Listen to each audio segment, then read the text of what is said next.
السلام السلام السلام یا نبی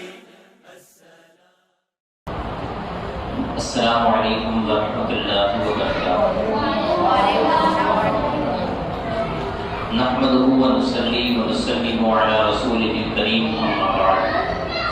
فاعوذ بالله من الشیطان الرجیم بسم اللہ الرحمن الرحیم وانذر عشیرتک الاقربین صدق اللہ مولانا العظیم وبلغنا رسوله النبی الامین المکین الکریم ونحن على ذلك لمن الشاهدين والشاكرين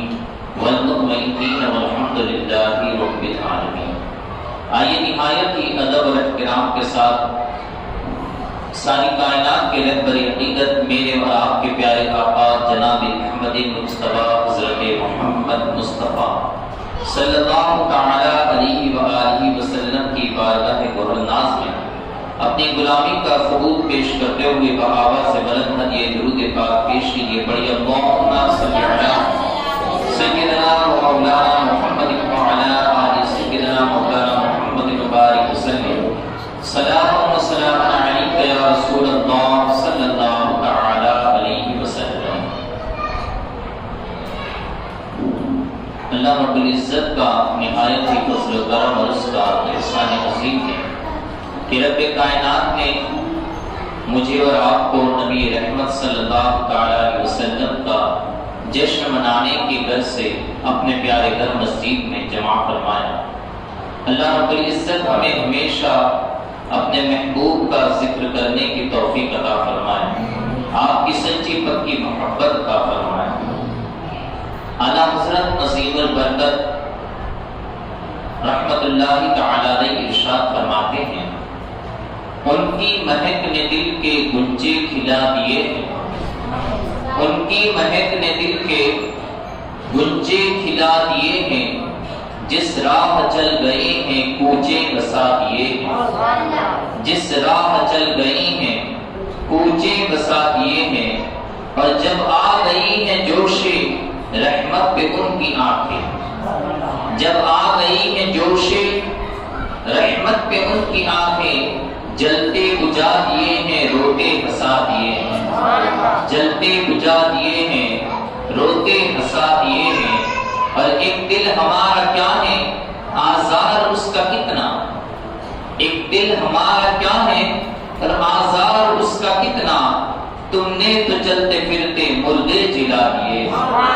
تم نے تو چلتے پھرتے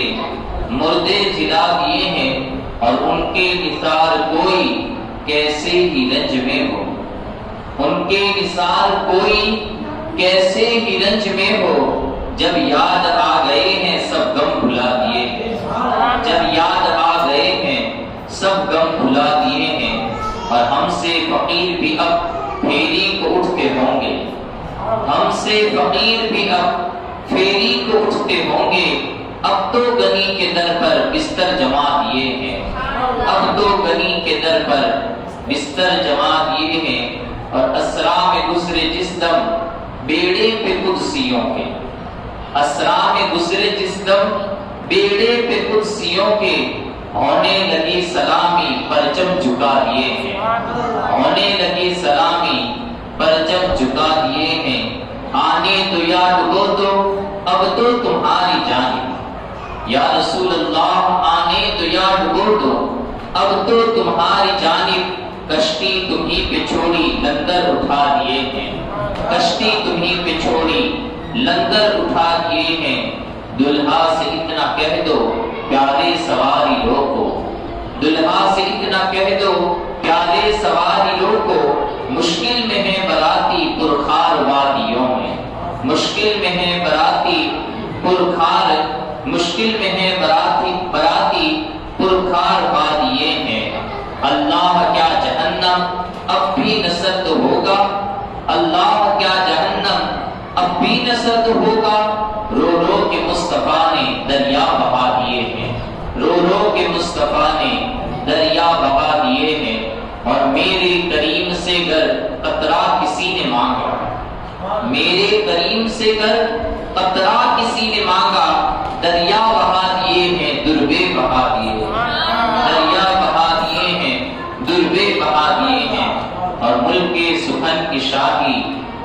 رضا مسلم،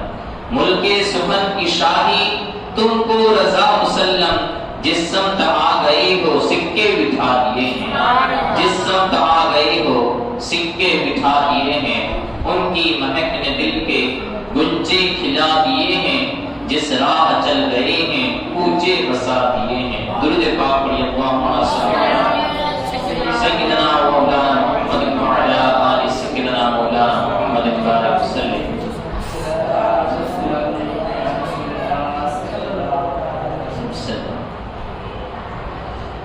ہم نے کل کی نشست میں سماعت کیا کہ اللہ رب العزت نے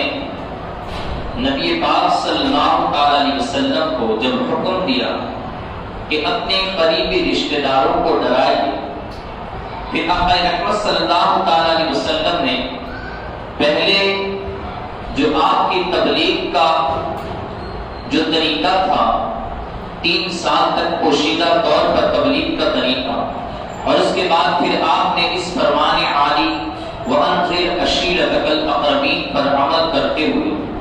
آپ نے اپنے خاندان والوں تک اللہ کے احکامات پہنچانا شروع کیے، دین کی تبلیغ شروع کی،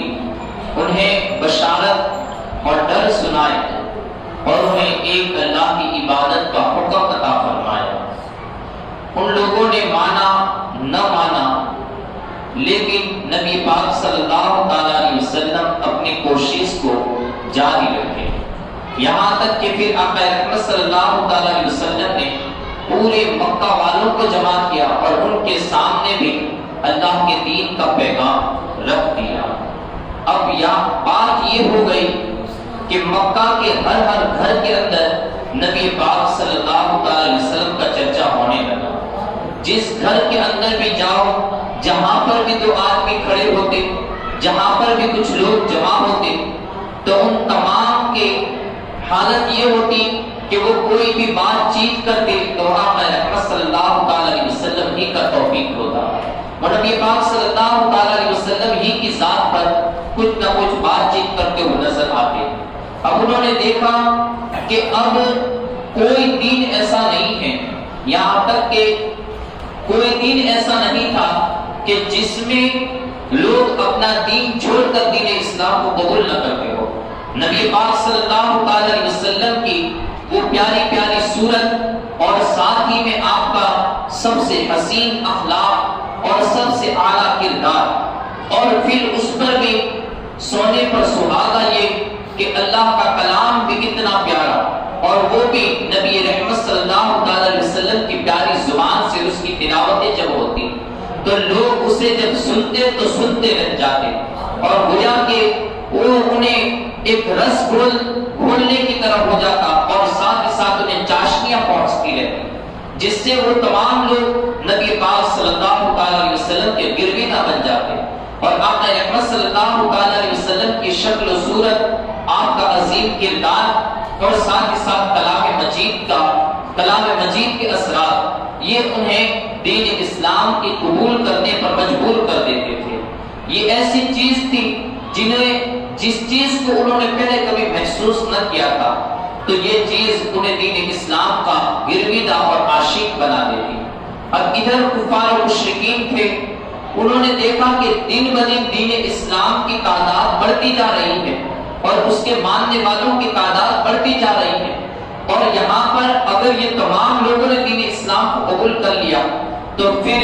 ہماری تو چودراہٹ، ہماری سرداریاں، ہماری دکانیں، یہ تمام کے تمام بند ہو جائے گا۔ اب انہوں نے بھرپور کوشش کرنا شروع کر دی، یہاں تک کہ یوں سمجھیے کہ وہ ہاتھ پاؤں دھو کر اپنے تمام کام کاج چھوڑ کر وہ اللہ اور اس کے رسول کے دین کے پیچھے پڑ گئے، اور انہوں نے تمام چیزوں کو ایک طرف رکھ دیا۔ ہر وقت اگر وہ کوئی سعی کرتے، کوئی کوشش کرتے، تو وہ ان کی کوشش یہی ہوتی کہ دین اسلام کو مٹا دیا جائے۔ انہوں نے سب سے پہلے حضرت ابو طالب کے پاس پہنچے، ابو طالب کے پاس بھی ایک بار سے کام نہ چلا تو کئی بار پہنچے، اور پھر وہاں سے بھی جب انہوں نے دیکھا کہ کسی طریقے سے حضرت ابو طالب سے بھی مسئلہ حل نہیں ہو پایا، اور ابو طالب نے بھی نبی پاک صلی اللہ علیہ وسلم کی حمایت کا اعلان کر دیا، تو اب وہ مجبور ہو گئے کہ اب بنو عبد مناف کے ساتھ یہ جنگ کرنا اور ان کے ساتھ رہنا اور ان کے ساتھ لڑائی جھگڑا کرنا یہ ہمارے بس کی بات نہیں ہے، ہماری طاقت نہیں ہے۔ تو اب انہوں نے پھر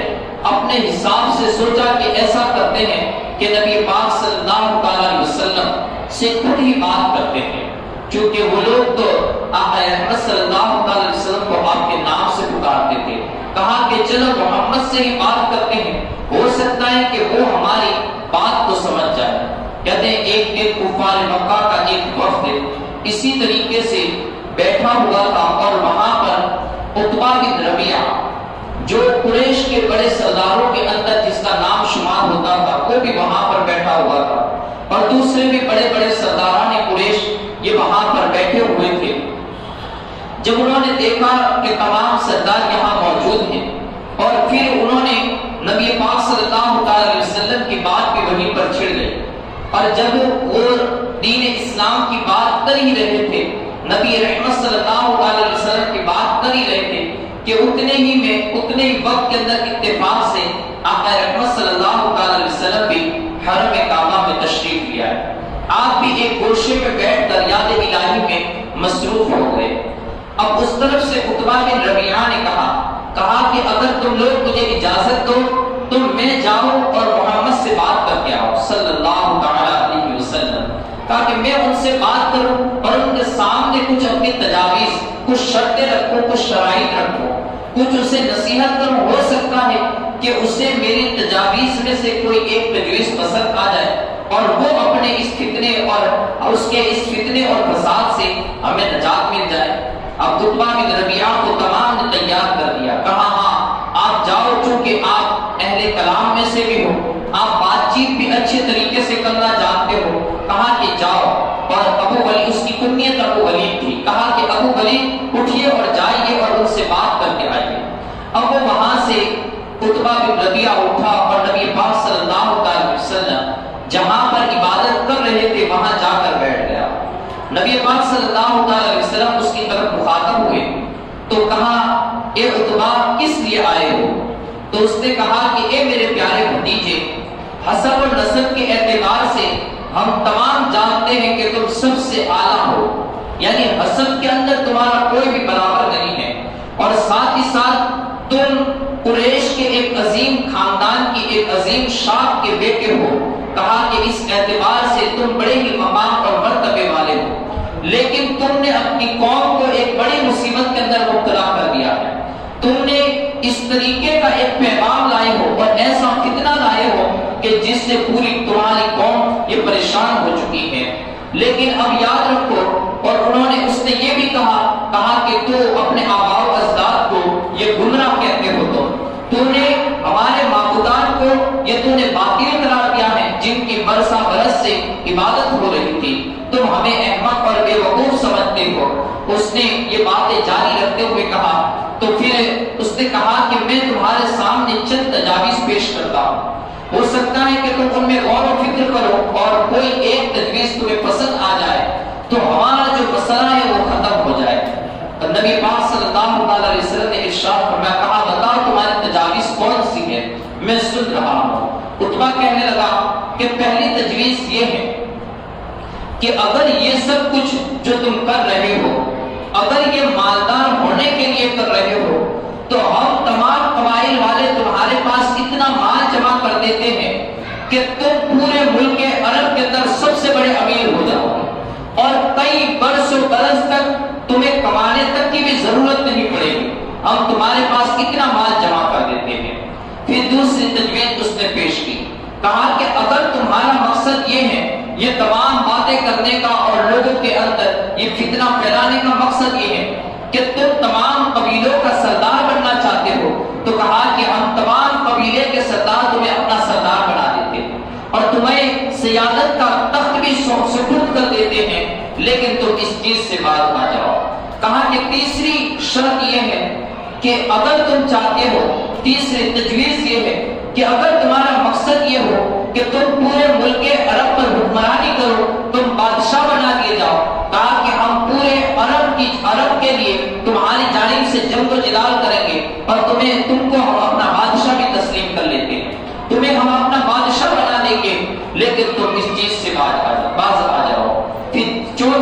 اس نے پیش کی. کہا کہ اگر تمہارے اوپر کوئی اثرات وغیرہ ہے، جنات وغیرہ کے اثرات ہیں، تمہارے اوپر کسی نے جادو وغیرہ کر دیا ہے، تو ہم تمہارا علاج اٹھانے کا جو خرچہ ہے اس کو بھی اٹھا لیتے ہیں. ہم تمہارا علاج کروائیں گے اور اس کا جو خرچہ ہوگا وہ سب کے سب ہم ادا کریں گے. تم اس کی ذرہ برابر بھی فکر نہ کرو. جب عتبہ بن ربیعہ یہ کہہ کر خاموش ہو گیا تو نبی پاک صلی اللہ علیہ وسلم نے ارشاد فرمایا قد فرغت یا ابا ولید، کہا کہ اے ابو ولید تو اپنی گفتگو سے فارغ ہو گیا، تو نے اپنی تمام گفتگو پوری کر لی. اس نے کہا کہ ہاں میں نے اب اپنی گفتگو پوری کر لی. نبی پاک صلی اللہ علیہ وسلم اب گویا ہوئے. فرمایا کہا کہ اب میری بات سنو. نبی پاک صلی اللہ علیہ وسلم نے ارشاد فرمایا کہ بسم اللہ الرحمن الرحیم حامیم تنزیل من الرحمن الرحیم کتاب فصلت آیاتہ قرآنا عربیا لقوم یعلمون بشیر ونذیرا فأعرض أكثرهم فهم لا يسمعون وقالوا قلوبنا في أكنة مما تدعونا إليه وفي آذاننا وقر ومن بيننا وبينك حجاب فاعمل إننا عاملون. نبی پاک صلی اللہ علیہ وسلم سورہ حامیم سجدہ کی ان آیتوں کو تلاوت کرتے رہے یہاں تک کہ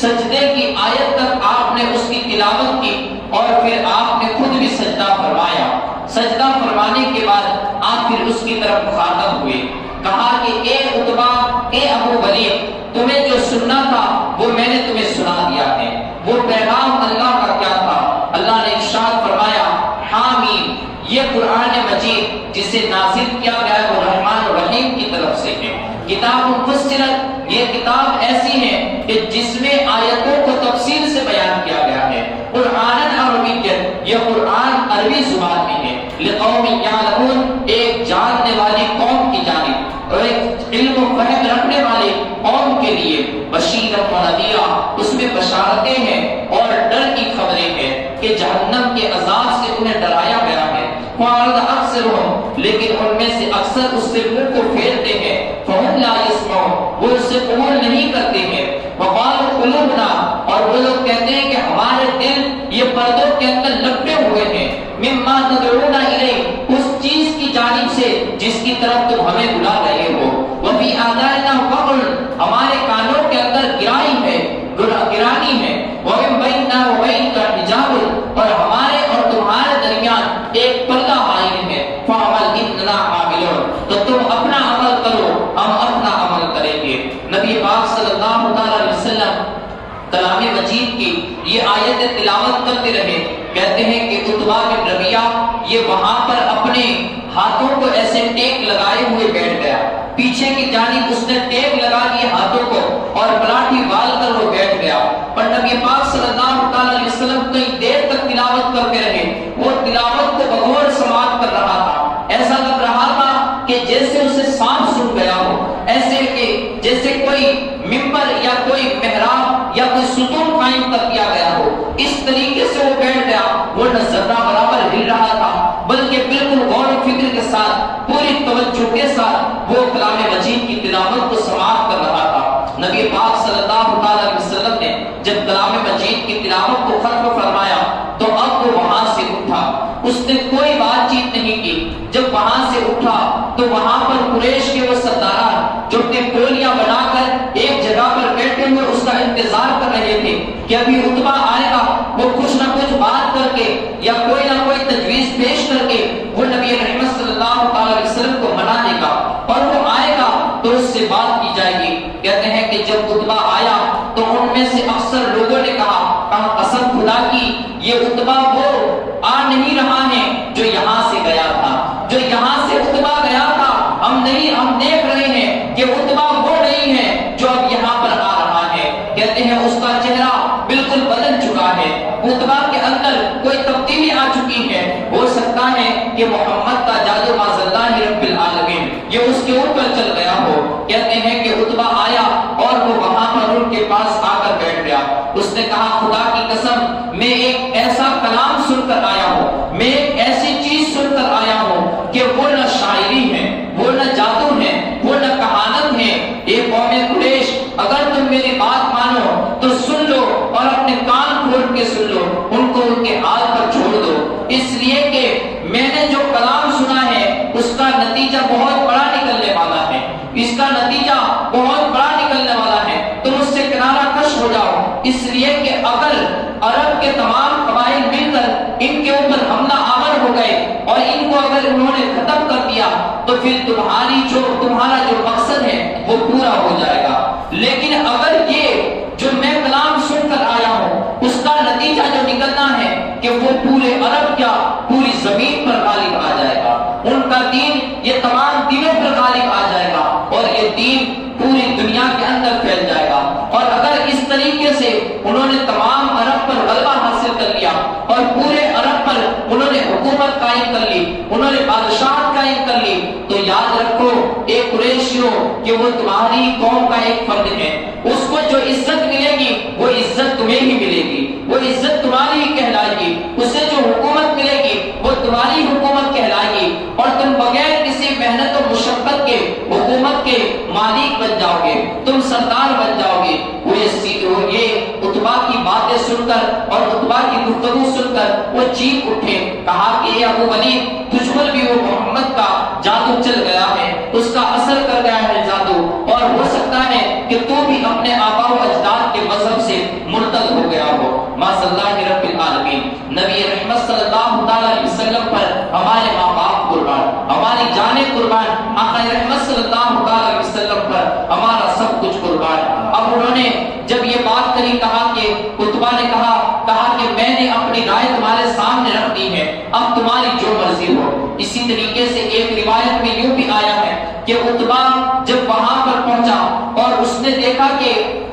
نبی پاک صلی اللہ علیہ وسلم کی گفتگو کو سماعت کیا، تو اس کے بعد وہ سیدھا بجائے اپنے قریشی سرداروں کے پاس، اپنے ساتھیوں کے پاس جائے، وہ وہاں سے سیدھا نکلا اور اپنے گھر کی طرف چلا گیا، اپنے گھر پہنچا اور گھر کے اندر کئی دنوں تک وہ بند رہا، اس کے بعد اس نے باہر نکلنا چھوڑ دیا۔ اس طرح ابو جہل یہ تمام اپنے دوسرے ساتھیوں کے پاس پہنچا، کہا کہ مجھے لگتا ہے کہ نبی رحمت صلی اللہ علیہ وسلم کا جادو یہ عتبہ کے اوپر اثر کر گیا ہے اور اس کی وجہ سے وہ ہمارے دین سے پھر چکا ہے اور اس نے دین اسلام کو قبول کر لیا ہے، بلکہ اس نے مذاق کے طور پر یہ کہا کہ اسے محمد کے اچھے اچھے کھانے بھا گئے ہوں گے اور اس وجہ سے اس نے اپنا دین چھوڑ دیا ہے، کیونکہ جو دشمنی اور بغض و حسد کے اندر اترتا ہے تو پھر اس کی زبان بھی حسد ہی نکالتی رہتی ہے، اس کی زبان بھی اناد اور دشمنیاں ہی نکالتی رہتی ہیں۔ اس نے کہا کہ اس کو اس کے اچھے اچھے کھانے،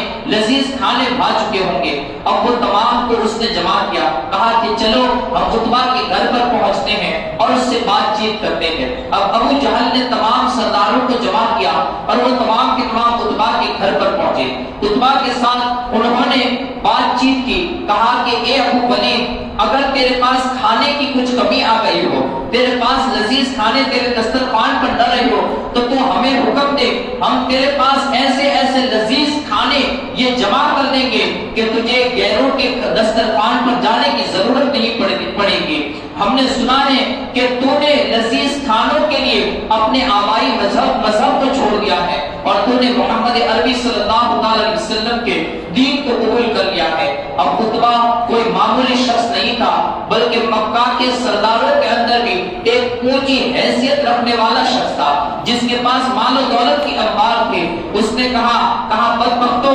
میرے پاس کون سے مال کی کمی ہے کہ میں کسی اور کے دسترخوان پر جاؤں گا، لیکن یاد رکھو حق یہ ہے کہ اب مجھے کبھی بھی محمد کے پاس بات چیت کرنے کے لیے نہ بھیجنا، اس لیے کہ میں نے وہاں پر ایک ایسا کلام سنا ہے، ایک ایسی چیز کو سن کر آیا ہوں کہ نہ وہ شاعری ہے، نہ وہ جادو ہے، نہ وہ کہانت ہے، نہ جانے وہ کیا ہے، واقعی میں اگر وہ کلام سچا ہے تو وہ اللہ رب العزت ہی کا کلام ہے، وہ کلام یہ کسی انسان کا کلام نہیں ہے، وہ خداوند قدوس کا کلام ہے۔ اب وہاں پر جب وہ یہ بات کر رہا تھا تو کہا کہ کیا تم نے اپنے آبائی مذہب کو چھوڑ دیا ہے؟ کہا نہیں، میں نے اپنے آبائی مذہب کو نہیں چھوڑا ہے، لیکن اب تم مجھے کبھی بھی محمد کے پاس نہ بھیجنا، میں اس کلام کو سننا نہیں چاہتا ہوں، اس لیے کہ وہ کلام کے اندر ایسا اثر ہے کہ جو بھی اسے سنے گا وہ انہی کا ہو کر رہ جائے گا، اس کے اندر دین اسلام کی محبت پیدا ہو جائے گی۔ یہ وہی کلام مجید ہے، اللہ رب العزت کا ہی وہی کلام ہے کہ جسے سن کر کافر یہ مسلمان ہوتے تھے، جسے سے لوگ دین اسلام کی دولت سے مالا مال ہوتے تھے. اب حالت یہ تھی کہ یہی وہ کلام کی اثر انگیزی تھی, یہی وہ کلام کے اثرات تھے کہ اب مکہ کے اندر بلکہ ہر قبیلے کے اندر کوئی گھر ایسا باقی نہ تھا جن میں کا کوئی ایک یہ مسلمان نہ ہو چکا ہو, جن کا کوئی ایک بندہ یہ اسلام کے اندر داخل نہ ہو چکا ہو. اب وہ لوگ تمام کے تمام بڑے ہی ہر دن نئے آئے دن وہ تمام پریشان ہوتے رہتے کہ اگر اس طریقے سے اسلام کی اشاعت ہوتی رہی, اسلام اسی طریقے سے پھیلتا رہا, تو پھر عرب کے اندر کوئی گھر ایسا نہیں بچے گا جس گھر کے اندر دین اسلام کا کلمہ نہ پہنچ چکا ہو, جس گھر کے اندر دین اسلام کی تعلیمات نہ پہنچ چکی ہو. کہتے ہیں ایک دن پھر انہوں نے پلان بنایا. اب چونکہ وہ تمام کے تمام اپنے ہاتھ پیر دھو کے تمام کاروبار کام کاج چھوڑ کے وہ دین اسلام اور بانی اسلام کے پیچھے لگ چکے تھے. ہمیشہ ان کی سعی, ہمیشہ ان کی کوشش یہی تھی کہ کسی طریقے سے یہ دین کو مٹا دیا جائے, نبی رحمت صلی اللہ علیہ وسلم کو ماذ اللہ رب العالمین قتل کر دیا جائے تاکہ یہ تمام چیزیں ختم ہو جائے اور جو نیا دین جس کی شروعات ہوئی ہے وہ دین یہی سے ختم ہو جائے. اب انہوں نے ایک دن تمام لوگوں نے پھر سے ایک میٹنگ بھری اور وہاں پر اب انہوں نے تمام اپنے جو بڑے بڑے سردار تھے ان تمام کو جمع کیا. اب وہ جو سردار جمع ہوئے تھے, تاریخ نگاروں نے, سیرت نگاروں نے ان کے ناموں کو بھی, ان کے ناموں کی فہرست کو بھی درج کیا ہے. کہتے ہیں ان میں جو بڑے بڑے سردار تھے ان تمام کو جمع کیا. اس میں عتبہ بن ربیعہ بھی تھا, شیبہ بن ربیعہ بھی تھا, ابو سفیان بن حرب, نضر بن حارث, ابو البختری بن ہشام, اسود بن مطلب, زمعہ بن اسود, ولید بن مغیرہ, ابو جہل بن ہشام, عبداللہ بن ابی امیہ, عاص بن وائل, نبیہ, منبہ, پیسران حجاج, امیہ بن خلف اور ایسے تمام جو دوسرے بڑے بڑے سرداران تھے ان تمام کو انہوں نے جمع کیا. اس کے بعد ان میں سے ایک نے کہا کہ اب محمد عربی صلی اللہ علیہ وسلم کو بھی بلاؤ اور ہم ان کے ساتھ آج ایک سختی کے ساتھ بات رکھ دیتے ہیں تاکہ وہ اپنے دین سے باز آ جائے. اگر وہ کوئی چیز چاہتے ہیں, ان کا کوئی مقصد ہے تو ہم اسے بھی پوچھ لیتے ہیں کہ جو ان کا مقصد ہو اگر وہ ہم سے حل ہو سکتا ہو تو ہم اسے حل کر دیتے ہیں, لیکن اس دین کی اشاعت کو روکنا ضروری ہے. ان لوگوں نے کہا کہ ہم نے اس معاملے میں آج جتنا صبر کیا ہے, ابھی تک جتنا صبر کیا ہے, ایسا کبھی بھی کسی معاملے میں صبر نہیں کیا ہے. یہ معاملہ طول سے طول ہوتا جا رہا ہے, یہ معاملہ لمبا ہوتا جا رہا ہے, لیکن ہم اس کے بارے میں کچھ نہیں کر سکتے ہیں. ہماری طاقت اوپر جیسے ظاہر ہو چکی ہو, ہم اس اسلام کی بڑھتی ہوئی تنظیم کے خلاف کچھ نہیں کر سکتے ہیں. وہ کفار جانتے نہیں تھے کہ یہ اللہ کا دین ہے جو قادر مطلق ہے, جس کی قوتوں کی کوئی انتہا نہیں ہے, جس کی قوتوں کی طاقت اوپر کی کوئی حد نہیں ہے. یہ اس کا دین ہے اور اس کو پھیلانا یہ کسی انسان کے بس کی بات نہیں ہے, وہ خود ہی اس کی اشاعت فرما رہا ہے. یہ رب کائنات نے اتارا ہے دین, یہ کلام اس نے اپنی ذات سے اتارا ہے, اپنا رسول اس نے خود بھیجا ہے اور اس کی اشاعت بھی, اس کی حفاظت بھی وہ خود فرما رہا ہے. وہ کفار ہمیشہ یہ کوشش کرتے تھے کہ کسی طریقے سے اس دین کو مٹا دیا جائے, کسی طریقے سے اس دین کی اشاعت کو روک دیا جائے, کسی طریقے سے بانی اسلام کو ختم کر دیا جائے اور اس دین کا نام و نشان مٹا دیا جائے. اس دین کا نام و نشان صفحہ ہستی سے, صفحہ دہر سے مٹا دیا جائے. اس وقت کے کفاروں نے بڑی بڑی کوششیں کر لی, بڑے بڑے پاپڑ بیل لیے, اس کے باوجود بھی انہوں نے اس تمام کی تمام کوششیں یہ ناکام رہی. وہ تمام کوششیں کرنے کے باوجود بھی وہ تمام کے تمام ناکام رہے. ان سے دوسرے لوگوں کو بھی درس لینا چاہیے کہ اگر آج وہ پھر بھی کتنی بھی کوششیں کر لے, وہ تو وقت وہ تھا کہ جب اسلام کا پودا یہ ابھی تو پھول پھٹ رہا تھا, اسلام کا پودا یہ نکل رہا تھا, لیکن اس کے باوجود بھی وہ اسے کاٹ نہ سکے, اس کے باوجود بھی وہ اسے روک نہ سکے. لیکن جو اسلام دنیا کے کونے کونے تک پھیل چکا ہے, جس اسلام کا کلمہ لوگوں کے سینوں تک اور کلام مجید کے بچے حافظ بن چکے ہیں, اب ایسے دین کو بھلا کون مٹا سکتا ہے, ایسے دین کو بھلا کون یہ صفحہ دہر سے مٹا سکتا ہے. اگر آج وہ چاہے کتنی بھی کوششیں کر لے, لیکن اس کے باوجود بھی انشاءاللہ العزیز ہمارا ایمان ہے کہ جو لوگ آج دین اسلام کی مخالفت کرتے ہیں, کل ان کے بیٹے اسی دین کی اشاعت کریں گے, ان کے بیٹے اس دین کو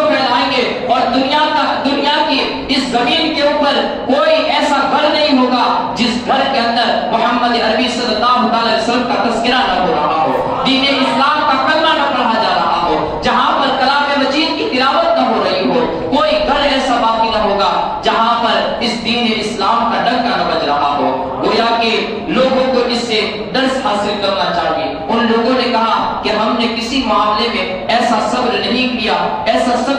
کیا جتنا صبر ہم نے اس معاملے میں کیا ہے، تو اب ہمیں ان کو بلا کر برجستہ ایک بات کر لینی چاہیے، کھل کر ایک بات کر لینی چاہیے۔ پہلے انہوں نے حضرت ابو طالب سے یہ تمام چیزوں کی شروعات کی، لیکن وہاں سے مسئلہ نہ حل ہو پایا، تو اب نبی پاک صلی اللہ علیہ وسلم ہی سے انہوں نے بات چیت کرنا چاہا۔ آقا رحمت صلی اللہ علیہ وسلم کے پاس پیغام پہنچا۔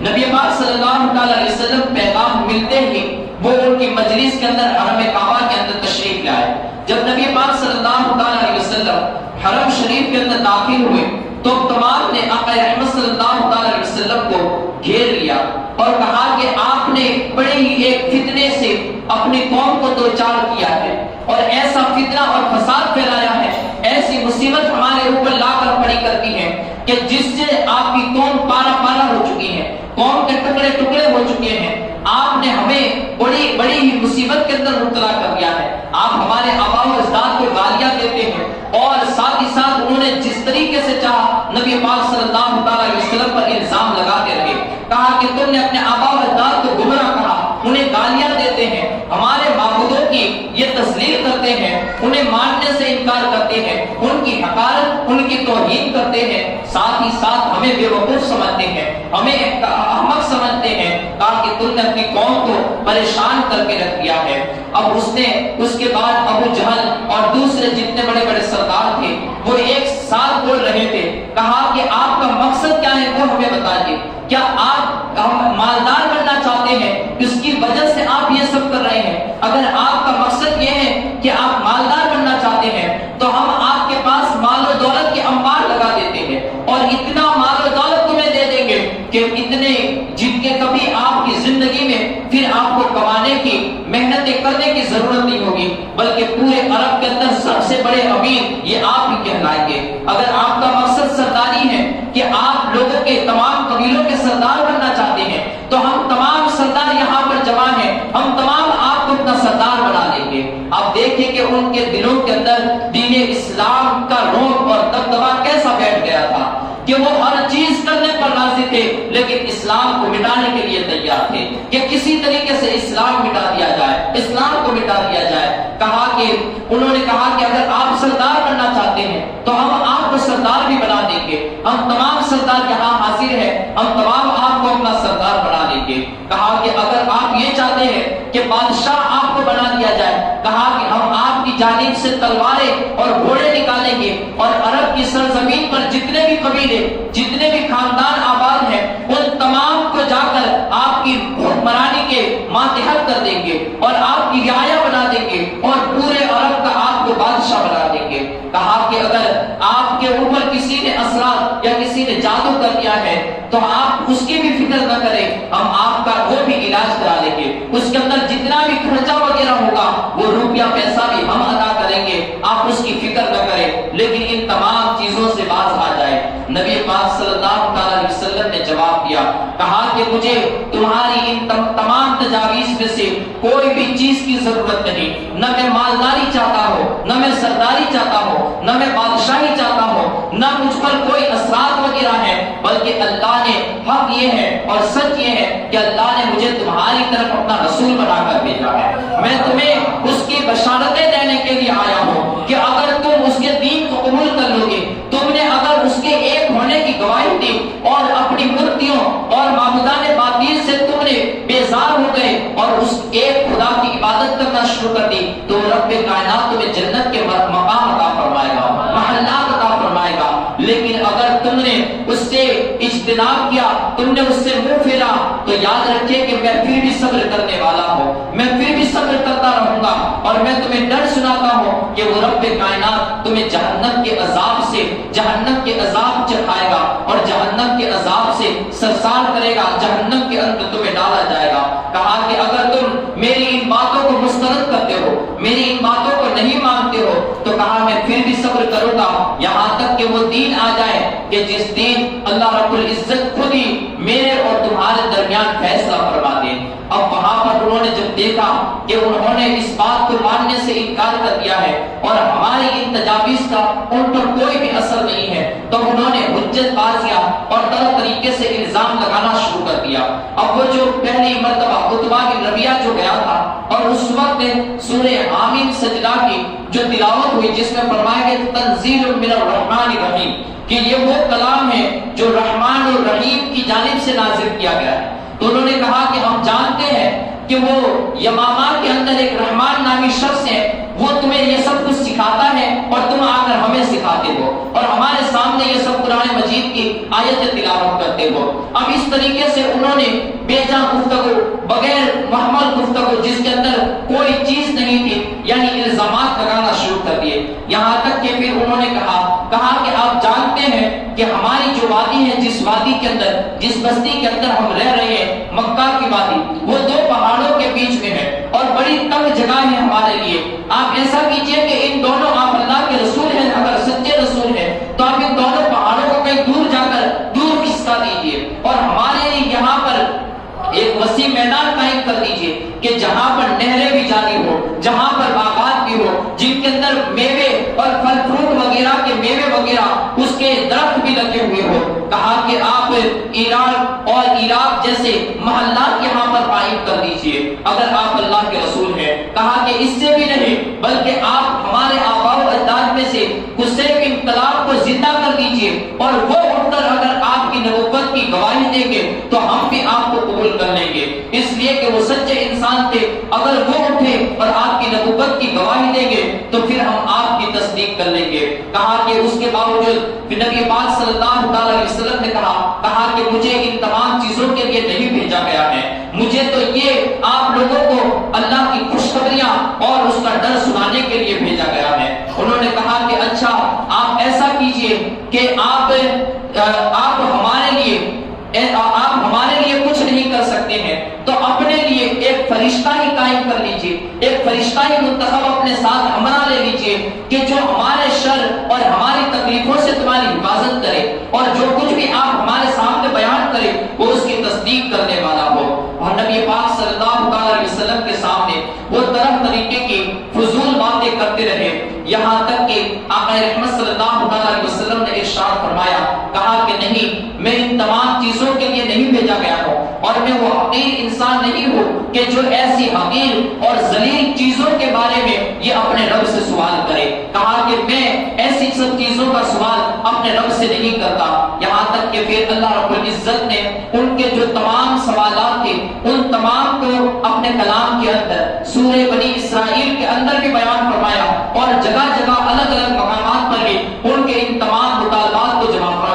اللہ رب العزت نے بیان فرمایا۔ رب ارشاد فرماتا ہے وَقَالُ لَن نُؤْمِنَ لَكَ حَتَّى تَفْجُرَ لَنَا مِنَ الْأَرْضِ يَنبُوعًا أَوْ تَكُونَ لَكَ جَنَّةٌ مِّن نَخِيلٍ وَعِنَبٍ وَتُفَجِّرَ الْأَنْهَارَ خِلَالَهَا تَفْجِيرًا أَوْ تُسْقِطَ السَّمَاءَ كَمَا زَعَمْتَ عَلَيْنَا كِسَفًا أَوْ تَأْتِيَ بِاللَّهِ وَالْمَلَائِكَةِ قَبِيلًا أَوْ يَكُونَ لَكَ بَيْتٌ مِّن زُخْرُفٍ أَوْ تَرْقَىٰ فِي السَّمَاءِ وَلَن نُؤْمِنَ لِرُقِيِّكَ حَتَّىٰ تُنَزِّلَ عَلَيْنَا كِتَابًا نَقْرَؤُهُ قُلْ سُبْحَانَ رَبِّي هَلْ كُنتُ إِلَّا بَشَرًا رَّسُولًا۔ اللہ رب العزت ارشاد فرماتا ہے کہ انہوں نے کہا کہ ہم ہرگز آپ پر ایمان نہیں لائیں گے یہاں تک کہ آپ ہمارے لیے زمین میں سے ایک چشمے کو نکال دیں اور تکون لک جنت من نخیل وعنب، اور ہمارے لیے یہاں پر باغات کو قائم کر دیں کہ جس میں کھجور کے اور انگور کے درخت اگنے لگے اور یہاں پر نہریں جاری ہو جائے، ہر طرف اس کے اندر نہریں بھی رواں دوا ہو، اور تسقط السماء کما زعمت علینا کسفا۔ کہا کہ اگر آپ یہ نہیں کر سکتے ہیں تو کہا کہ پھر ایسا ہی کیجئے کہ آپ جس عذاب کے بارے میں ہم سے ڈراتے ہیں وہ عذاب ہی ہمارے اوپر لے آئیے، یعنی جس عذاب سے ڈراتے ہیں وہ عذاب ہمارے اوپر لے آئیے، جیسا کہ آپ کا گمان ہے کہ آسمان کو ہمارے اوپر ٹکڑے ٹکڑے کر کے ڈال دیجئے تاکہ ہم نست و نابود ہو جائے، اور زخرف او یکون لک بیت من زخرف، یا پھر فرمایا کہ اپنے ساتھ ایک فرشتہ ہی لے آئیے کہ جو آپ کی حفاظت کرنے والا ہو، یا اپنے لیے سونے کا ایک گھر بنا لیجئے تاکہ ہم سمجھ لیں کہ آپ اللہ کے رسول ہیں۔ اور ترقى في السماء، یا پھر آسمان پر چلے جائیے اور ہم ہرگز اس وقت بھی ایمان نہیں لائیں گے یہاں تک کہ آپ آسمان سے واپس تشریف لائے اور اپنے ساتھ ایک اللہ کی کتاب لے کر آئے جس کو آپ ہمارے اوپر تلاوت کرنے والے ہو۔ اللہ رب العزت نے اپنے محبوب کو ان فضول باتوں کا ایک ہی جواب عطا فرمایا، کہا قل، اے میرے پیارے محبوب اب آپ ارشاد فرما دیجیے۔ کہا جب انہوں نے تمام اپنی گفتگو کو ختم کر لی، فضول باتوں کو بک لیا، تو کہا کہ اے میرے پیارے محبوب، اے کالی کملی والے نبی، اے میرے مدثر والی چادر اوڑھنے والے نبی، کہا کہ اے میرے پیارے محبوب سبحان ربی، کہہ دیجئے کہ میرا رب ہر عیب سے پاک ہے، میرا رب ہر عیب سے پاک ہے۔ حل کنت الا بشر رسولا، اس نے مجھے نہیں بھیجا ہے مگر آدمی بنا کر، اس نے مجھے نہیں بھیجا ہے مگر آدمی بنا کر، یعنی ان کی عقلیں سمجھ ہی نہیں پائے گی کہ نبوت کیا چیز ہے، شریعت کیا چیز ہے اور دین کیا چیز ہے، ایمان کیا چیز ہے، ان کی عقلیں اس بات کو سمجھ ہی نہیں سکتی ہیں۔ کہا کہ اے میرے محبوب ان کی عقلیں آپ کو سمجھنے سے قاصر ہیں، وہ اللہ کی ذات کو سمجھنے سے قاصر ہے۔ ان کا جواب سادے لفظوں میں ان سے چھٹکارے والا جواب دے دیجئے اور کہیے کہ میرا رب ہر عیب سے پاک ہے اور میں اللہ کی طرف سے ایک آدمی بنا کر بھیجا گیا ہوں۔ اب جیسے ہی آپ نے یہ تمام باتیں کہی تو اب وہاں سے آپ اٹھ کر پھر وہاں سے چل دیے۔ جب وہاں سے چلنے لگے تو آپ کی پھوپھی عاتقہ بنت عبد المطلب کا ایک لڑکا تھا عبداللہ بن امیہ، اس نے کہا کہ آپ نے ان کی ایک بات کو بھی قبول نہیں کیا، یہاں تک کہ ہر بات کو جھٹلا دیا اور ہر بات سے آپ نے منہ پھیر لیا۔ اگر آپ جس عذاب کے بارے میں ان کو ڈراتے ہیں وہ عذاب ہی کی بات کو قبول کر لیتے اور وہ عذاب ہی ان پر نازل کر دیتے، تب تو ان میں سے کچھ لوگ تو ایمان لے آتے، لیکن کہا کہ آپ نے ہر بات کو ٹھکرا دیا۔ کہا کہ یاد رکھیے بخدا اب میں اب کسی قیمت پر بھی آپ کو ماننے والا نہیں ہوں، آپ پر ایمان لانے والا نہیں ہوں۔ اب وہاں سے وہ بھی اپنے گھر چلا گیا، نبی پاک صلی اللہ علیہ وسلم بھی اپنے گھر چلے گئے۔ اب یہاں پر رک کر ہم اس مسئلے کو بھی حل کر لیتے ہیں، چونکہ یہاں پر آیت میں اور اس طریقے کی کلام مجید کی بے شمار آیتوں میں یہ لفظ آیا ہے کہ بشر الرسولہ، کہ اللہ رب العزت نے مجھے نہیں بھیجا ہے مگر آدمی بنا کر، اور یہ وہ عقیدہ تھا جو کفار کو سمجھانے کے لیے اور ایک مصلحت کے تحت اللہ کی یہ کلمات تھے، اور ساتھ میں وہ اللہ نے خود بھی نہیں فرمایا بلکہ اپنے محبوب کو حکم دیا کہ اے محبوب یہ کلمات آپ کہہ دیجئے کہ میں اللہ کی طرف سے نہیں بھیجا گیا ہوں مگر ایک آدمی بنا کر، ورنہ اللہ نے تو جہاں پر اپنے محبوب کو محبوب کی شان بیان فرمائی تو فرمایا قد جاءکم من اللہ نور، کہا کہ تمہارے پاس ایک نور آ گیا، تمہارے پاس ایک نور آیا۔ جب بشر کہنے کی باری آئی تو فرمایا قل انما انا بشر مثلکم، کہا کہ محبوب آپ فرما دیجئے کہ میں تمہارے جیسا بشر ہوں۔ جب بشر کہنے کی باری آئی تو اپنے محبوب سے کہلوا رہا ہے، لیکن نور کہنے کی باری آئی تو رب کائنات خود ارشاد فرماتا ہے، فرمایا قد جاءکم من اللہ نور، تحقیق کہ تمہارے پاس تمہارے رب کی جانب سے ایک نور آ گیا۔ وہ نور کون ہے؟ وہ نبی رحمت صلی اللہ علیہ وسلم ہے، وہ نبی پاک صلی اللہ علیہ وسلم کی ذات ہے۔ تو وہ خود تو انہیں نور کہہ رہا ہے لیکن انسان ہے جو انہیں بشر کہہ رہا ہے، حالانکہ انسان اگر مسلمان ہے تو وہ انہیں بشر نہیں کہے گا۔ ہاں اہل سنت والجماعت کا عقیدہ یہ ہے کہ ہم نبی پاک صلی اللہ علیہ وسلم کو خالی نور نہیں مانتے ہیں اور خالی بشر بھی نہیں مانتے ہیں۔ اللہ رب العزت نے اپنے حبیب کو نور و بشر کا منبع بنا کر پیدا فرمایا تھا۔ آپ کے اوپر اکثر وقت یہ بشریت یہ غالب رہتی تھی، لیکن کچھ وقت ایسے بھی آتے تھے جس میں نورانیت کا غلبہ ہو جاتا تھا، جس میں کچھ وقت ایسے آتے تھے جس میں نورانیت غالب آ جاتی تھی، اور وہ جب غالب آتی تھی تو پھر ہوتا کیا تھا، جب انگلی اٹھاتے تھے تو چاند کے 2 ٹکڑے ہو جاتے تھے، جب انگلی اٹھاتے تھے تو سورج ڈوبا ہوا یہ واپس پلٹ آتا تھا، جب حضرت عائشہ کے تنگ و تاریک اور اندھیری رات میں جب آپ کے حجرے کے اندر داخل ہوتے اور مسکرا دیتے تو وہ اندھیرا کمرہ یہ چمکانے لگتا تھا، وہ چمکنے لگتا تھا۔ تو اس طریقے سے جب نور غالب آتا تھا تو اس کی حکمتیں اور اس کے مناظر ایسے نظر آتے تھے، لیکن بشریت کا تقاضا یہ تھا کہ اکثر وقت بشریت غالب رہتی تھی۔ اللہ نے اپنے حبیب کو نور و بشر کا یہ منبع بنا کر پیدا فرمایا تھا۔ اب یہاں پر آیت مبارکہ میں اور کلام مجید میں بے شمار ایسی آیتیں ہیں جس میں اپنے حبیب صلی اللہ علیہ وسلم کیا گیا کہ ان کافروں کے جواب میں کہہ دیجئے کہ میں تمہارے مثل ایک بشر ہوں، میں یہ سب کرنے سے قاصر ہوں. یہ بات کہی گئی. اب یہ ان کافروں کے لیے کہی گئی تھی، لیکن بعد میں چل کر ایک اور طبقہ دنیا کے اندر پیدا ہوگا، منافقین کا طبقہ. اور اللہ ان کے اوپر لعنت فرمائے کہ وہ طبقہ لگتا ہے آج تک بھی اور قیامت تک بھی باقی رہے گا، کہ وہ منافقین اور دین اسلام کے غداروں کا وہ طبقہ کہ جو ہمیشہ پنپتا رہتا ہے. اور وہ آیتیں جو کافروں کے حق میں نازل ہوئی تھی وہ مسلمانوں کے اوپر وہ چشمہ کرتے ہیں. وہ باتیں جو کافروں کے لیے کہی گئی وہ اس کو بھی اپنا اہل سنت و جماعت کا عقیدہ بتاتے ہیں.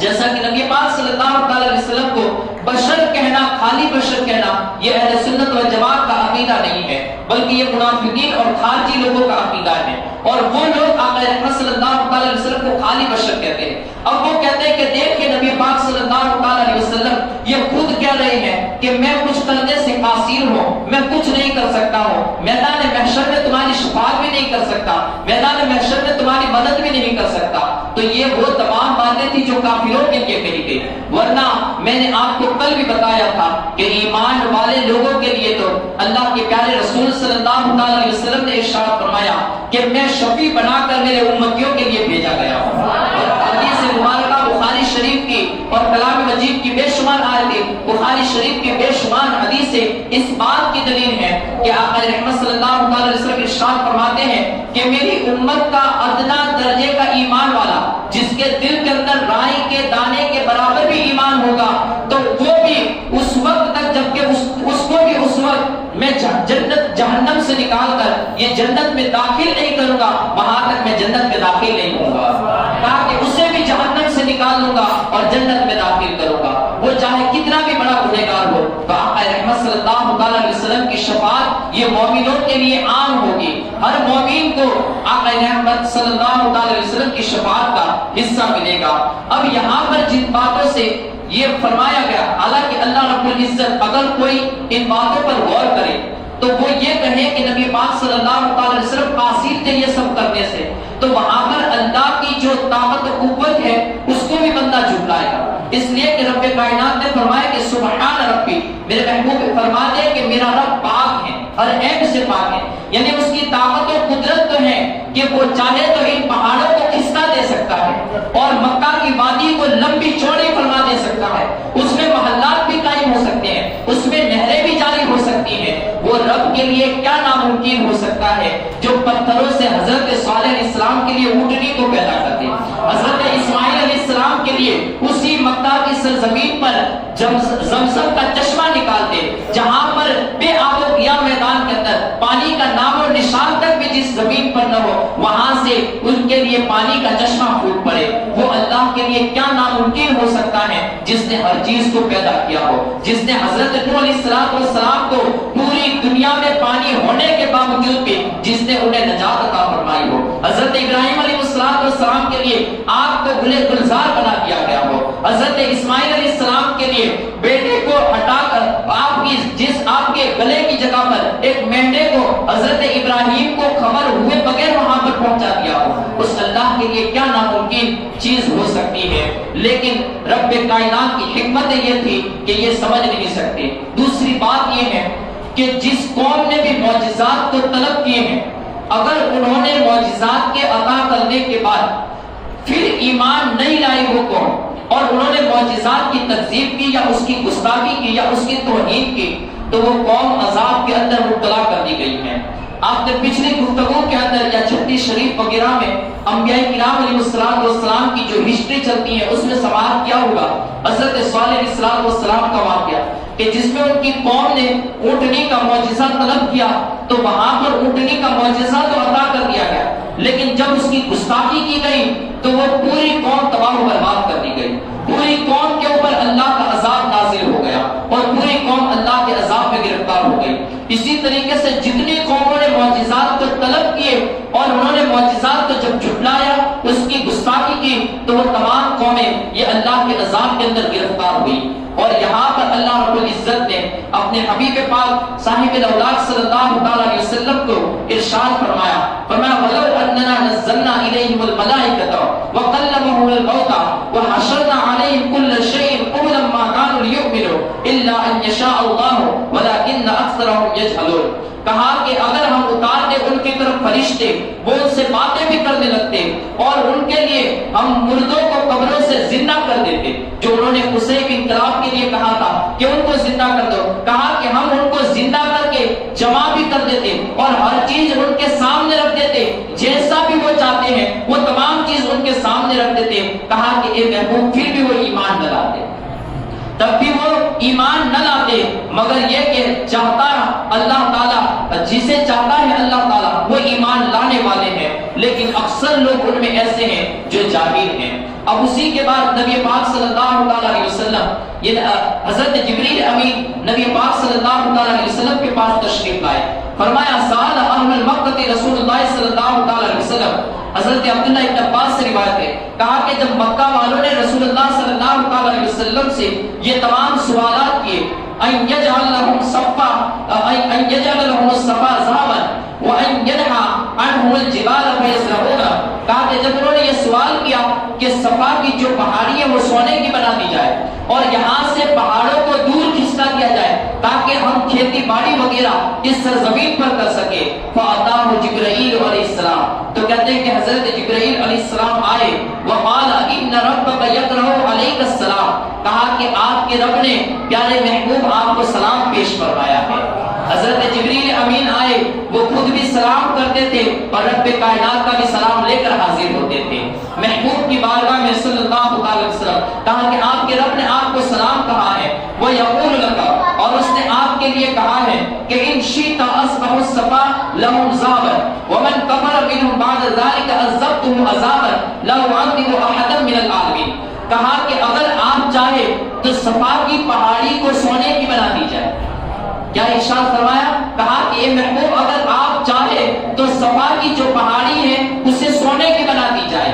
لیکن اگر اس کے بعد تمہاری قوم یہ اسے قبول نہیں کرتی ہے، ایمان نہیں لاتی ہے، حق کو قبول نہیں کرتی ہے، ایک اللہ کی عبادت نہیں کرتی ہے، تو کہا کہ پھر انہیں ایک ایسے عذاب کے اندر گرفتار ہونا پڑے گا جیسا عذاب آج تک نہیں آیا ہے. ایسے عذاب کے اندر انہیں مبتلا کر دیا جائے گا. وَإِن شِئْتَ فَتَحْتُ لَهُمْ بَابَ التَّوْبَةِ وَالرَّحْمَةِ، اور کہا کہ اگر آپ چاہیں تو آپ کی قوم کے لیے توبہ کا اور رحمت کا دروازہ کھول دیا جائے اور پھر وہ گنہگار ہو، وہ گناہ کرتے رہے، لیکن پھر اگر اپنے مرنے سے پہلے بھی اگر انہیں دولت ایمان نصیب ہو جائے، دولت توبہ نصیب ہو جائے، تو کہا اللہ کی رحمتیں اپنی طرف متوجہ پائیں گے، رب کی رحمتیں ان کی طرف برستی ہوئی نظر آئیں گی. نبی پاک صلی اللہ علیہ وسلم نے ارشاد فرمایا، عرض کی اے ربی، اے میرے پیارے رب، باب الرحمت، میرے لیے اور میری امت کے لیے رحمت کے دروازے ہی کھلے رکھتے، میرے لیے اور میری امت کے لیے اپنی رحمتوں کو ہی وسیع فرما. کہا کہ ہمیں اپنے لیے یہ دنیا کی نوازشات اور دنیا کی یہ تمام چیزیں یہ ہمیں نہیں چاہیے، اپنی رحمت کے دروازے اور اپنی برکتوں کے دروازے ہمارے لیے کھول دے. تو کہتے ہیں اللہ کے پیارے رسول صلی اللہ علیہ وسلم نے ان کی ان تمام چیزوں کو جھٹلا دیا اور پھر وہ لوگ وہاں بیٹھے رہے اور نبی پاک صلی اللہ علیہ وسلم وہاں سے اٹھ کر کھڑے ہوئے اور اپنے کاشانِ رحمت کی طرف چل دیے. اب جب وہ لوگ وہاں پر بیٹھے رہے تو پھر آقا رحمت صلی اللہ علیہ وسلم کے بارے میں پھر انہوں نے بات چیت شروع کر دی. کہا ابو جہل کہنے لگا، کہا دیکھا آپ نے ہم نے ان کے ساتھ کتنی مغز ماری کی، ہم نے ان کے ساتھ کس قدر ہر طریقے کی تجویز پیش کی، ان کے لیے کتنی کوششیں کی کہ وہ اس فتنے اور فساد کو ختم کر دے اور ہمارے درمیان ایک اتحاد ہو جائے. کہا کہ لیکن وہ کسی بات پر بھی تیار نہیں ہے. کہا کہ اب تم لوگ کچھ کرنا چاہو یا نہ کرنا چاہو، لیکن آج میں قسم کھاتا ہوں رب کعبہ کی کہ میں آج ایک اتنا بڑا پتھر پہاڑ پر سے لے کر آؤں گا جس کو میں اپنی طاقت کے حساب سے اٹھا سکتا ہوں. اتنا بڑا پتھر لے کر آ کر میں موقع کی طاقت میں رہوں گا کہ جیسے ہی میں محمد کو دیکھوں گا صلی اللہ علیہ وسلم، نبی پاک صلی اللہ علیہ وسلم کا جب بھی نام سنے تو درود پاک کی صداؤں کو بھی بلند کریں. فرمایا نبی رحمت صلی اللہ علیہ وسلم کو جب بھی دیکھوں گا تو ان کے اوپر یہ پتھر کو گرا دوں گا اور انہیں اسی وقت ان کا کام تمام کر دوں گا. کہا کہ اس کے بعد پھر چاہے تو تم مجھے اپنے مناف کے قبیلے کو سونپ دینا اور وہ چاہے تو مجھے قصاص کے طور پر قتل کر دے، تو مجھے کوئی بھی پرواہ نہیں ہے. اور اگر تم چاہو تو میرا پھر دفاع کرنا۔ اب وہاں تمام جو اس کے ساتھی تھے، تمام سردار تھے، وہ جوش میں آ گئے۔ کہا کہ واللہ ما نسلمک لشیء ابدا فامض ما تريد، کہا کہ نہیں خدا کی قسم ہرگز نہیں، ہم کسی بھی قیمت پر تمہیں ان کے حوالے نہیں کریں گے، بلکہ ہم تمہارا دفاع بھی کریں گے، تمہارے لیے ان کے ساتھ جنگ و جدال کریں گے، تم جو بھی کرنا چاہتے ہو کر گزرو، ہم تمہیں کسی قیمت پر بھی ان کے حوالے نہیں کریں گے۔ اب اس نے وعدے کے مطابق دوسرے ہی دن پہاڑ کے اوپر سے ایک بڑا پتھر لے کر وہ آیا، اور ایسا پتھر کہ جسے وہ خود بھی اٹھا نہ سکتا تھا، اتنا بھاری بھرکم پتھر لے کر وہ حرم کعبہ کے اندر آیا۔ وہ جانتا تھا کہ نبی پاک صلی اللہ علیہ وسلم ابھی عبادت کے لیے حرم کعبہ میں آئیں گے، اور اسی وقت جب وہ سجدے کی حالت میں جائیں گے تو وہ پتھر میں ان کے اوپر گرا دوں گا۔ کہتے ہیں وہ آئے اور اتنے ہی کے اندر دونوں جہاں کے مالک و مختار، دونوں جہاں کے آفتاب رحمت حضرت نبی رحمت صلی اللہ علیہ وسلم کی بھی آمد ہو گئی۔ آقا رحمت صلی اللہ علیہ وسلم بھی اپنی تمام تر رہنمائیوں کے ساتھ یہ خانہ کعبہ میں تشریف لائے، اور حجر اسود اور رکن یمانی کی جو دیوار تھی اسی کے بیچ میں کھڑے ہو کر آپ نے نماز کو شروع کر دی۔ اب اس طرف یہ پیچھے کھڑا ہو گیا موقع کی تلاش کے اندر کہ جیسی نبی پاک صلی اللہ علیہ وسلم یہ سجدے میں جائے تو ان کے اوپر وہ پتھر گرا دے۔ کہتے ہیں آقا رحمت صلی اللہ علیہ وسلم اپنی تمام توجہات کے ساتھ اپنے رب کی طرف مائل تھے، اپنے رب کی بارگاہ کی طرف سر و سجود کرنے کے لیے بڑھ رہے تھے۔ آپ نے جیسے ہی سجدہ کیا، اس طرف اس نے ارادہ کیا کہ میں اس پتھر کو آپ کے اوپر گرا دوں، لیکن کہتے ہیں کہ نبی پاک صلی اللہ علیہ وسلم اس طرف سجدے میں گئے اور وہاں سے وہ پیچھے کی طرف بھاگنے لگا، اور بھاگتے ہوئے اس نے پتھر بھی اپنے ہاتھ سے چھوڑ دیا۔ اس کے ساتھی دوڑتے ہوئے اس کے قریب آ گئے، کہا کہ اے ابو الحکم تجھے کیا ہو چکا ہے، تو کیوں بھاگ رہا ہے؟ اس نے کہا تم پر لعنت ہو، کیا تم میرے ہاتھوں کو نہیں دیکھتے ہو؟ دیکھو میرے ہاتھ سوکھ چکے ہیں، میرے ہاتھ میں فالج ہو چکا ہے۔ اور وہاں پر وہ چلاتا رہا، کہا کہ تم کیا کہتے ہو؟ میں جب وہاں پر پہنچا اور میں اس پتھر کو آپ کے اوپر گرانا ہی چاہتا تھا، لیکن اتنے کے اندر میں نے دیکھا کہ سامنے سے ایک اونٹ آ رہا ہے، اور اس کی گردن اتنی موٹی گردن تھی کہ میں نے اتنی موٹی گردن والا اونٹ پہلے کبھی نہ دیکھا تھا۔ اس کے اوپر ایک کھوپڑی تھی، اور اتنی بڑی کھوپڑی تھی کہ میں نے اتنی بڑی کھوپڑی والا اونٹ یہ آج تک نہ دیکھا تھا۔ وہ اپنے جبڑے کو اس قدر چوڑا کر رہا تھا کہ گویا وہ مجھے پورا نگل لے گا۔ کہا کہ میں اسی کے ڈر سے اپنی جان کو حفاظت میں لے کر اور اپنی جان کو بچاتے ہوئے وہاں سے بھاگا ہوں۔ آقا رحمت صلی اللہ علیہ وسلم کی حفاظت رب کائنات کس طریقے سے فرما رہا تھا، جہاں پر اتنے بڑے کفار اور مشرکین یہ ہر طریقے سے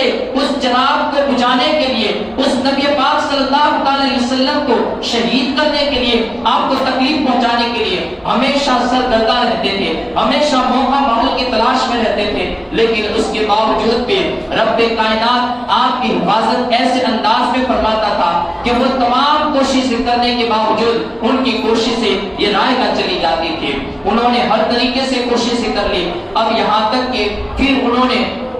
ایک مرتبہ پھر میٹنگ کی۔ اب چونکہ انہوں نے اپنے کاروبار، اپنے تمام چیزوں سے وہ فارغ ہو چکے تھے، وہ یہ سمجھتے تھے کہ جب تک اسلام نہیں مٹے گا وہاں تک ہمارا کوئی کام نہیں ہوگا۔ اگر یہ رہا تو پھر ہماری جو دکانیں ہیں، ہماری جو وہاں پر چڑھاوے وغیرہ جو خانہ کعبہ کے اندر آتے ہیں، جس سے ہمارے گھر کے گزارے ہوتے ہیں، وہ تمام ختم ہو جائیں گے۔ اگر اسلام غالب آ گیا تو وہ یہ تمام چیزوں کو ختم کر دے گا، وہ یہ تمام معاملات کو مٹا دے گا۔ کہا کہ کسی طریقے سے اسلام کو مٹاؤ۔ اگر تم اپنے بچوں کی پرورش کرنا چاہتے ہو، اپنے گھروں کو چلانا چاہتے ہو، اپنی سرداری باقی رکھنا چاہتے ہو، اپنی چودراہٹ قائم رکھنا چاہتے ہو، تو کہا اسلام کو مٹاؤ۔ اب ہر طریقے سے ہر وقت وہ اسلام کو مٹانے کی کوشش میں لگے ہوئے تھے، یہاں تک کہ پھر انہوں نے ایک دن میٹنگ کی۔ کہا کہ اب ہم تمام جمع ہو کر نبی پاک صلی اللہ علیہ وسلم کی بارگاہ میں حاضر ہوتے ہیں۔ کہا محمد کو جا کر صلی اللہ علیہ وسلم، کہا انہیں جا کر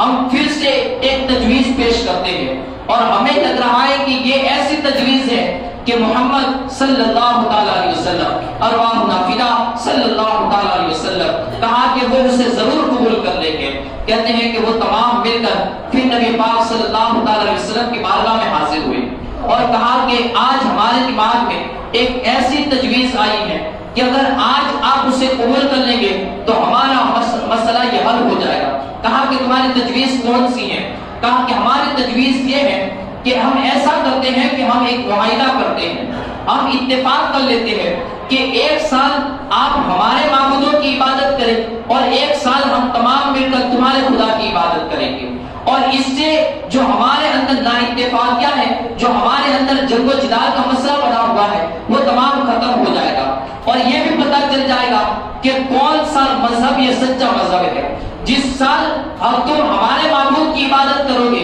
اور اگر اس سال ہمارے لیے مال و دولت کے انبار لگ گئے، ہمارے لیے برکتیں نازل ہو گئی، ہمارے لیے ہمارے گھر کے گزارے آسان ہو گئے اور قحط وغیرہ دور ہو گیا، تو ہمیں سمجھ میں آ جائے گا کہ ہمارا مذہب یہ سچا مذہب ہے، ہمارے معبود یہ سچے معبود ہے۔ کہا کہ اس طریقے سے مسئلہ حل ہوگا۔ اور اگر کسی سال ہم نے دوسرے سال آپ کے معبود کی عبادت کی اور اگر یہ چیزیں جو ہمارے مذہب کے وقت، ہمارے معبودوں کی عبادت کے وقت ہمیں حاصل نہ ہوئی لیکن تمہارے معبود کی عبادت کے وقت حاصل ہو گئی، تو پھر ہم تمہارے معبود کو مان لیں گے اور پھر ہمارے معبودوں کو چھوڑ دیں گے، اور اس طریقے سے سچائی کا بھی پتہ چل جائے گا۔ نبی پاک صلی اللہ علیہ وسلم نے ان کے ان دھوندلے عقیدے اور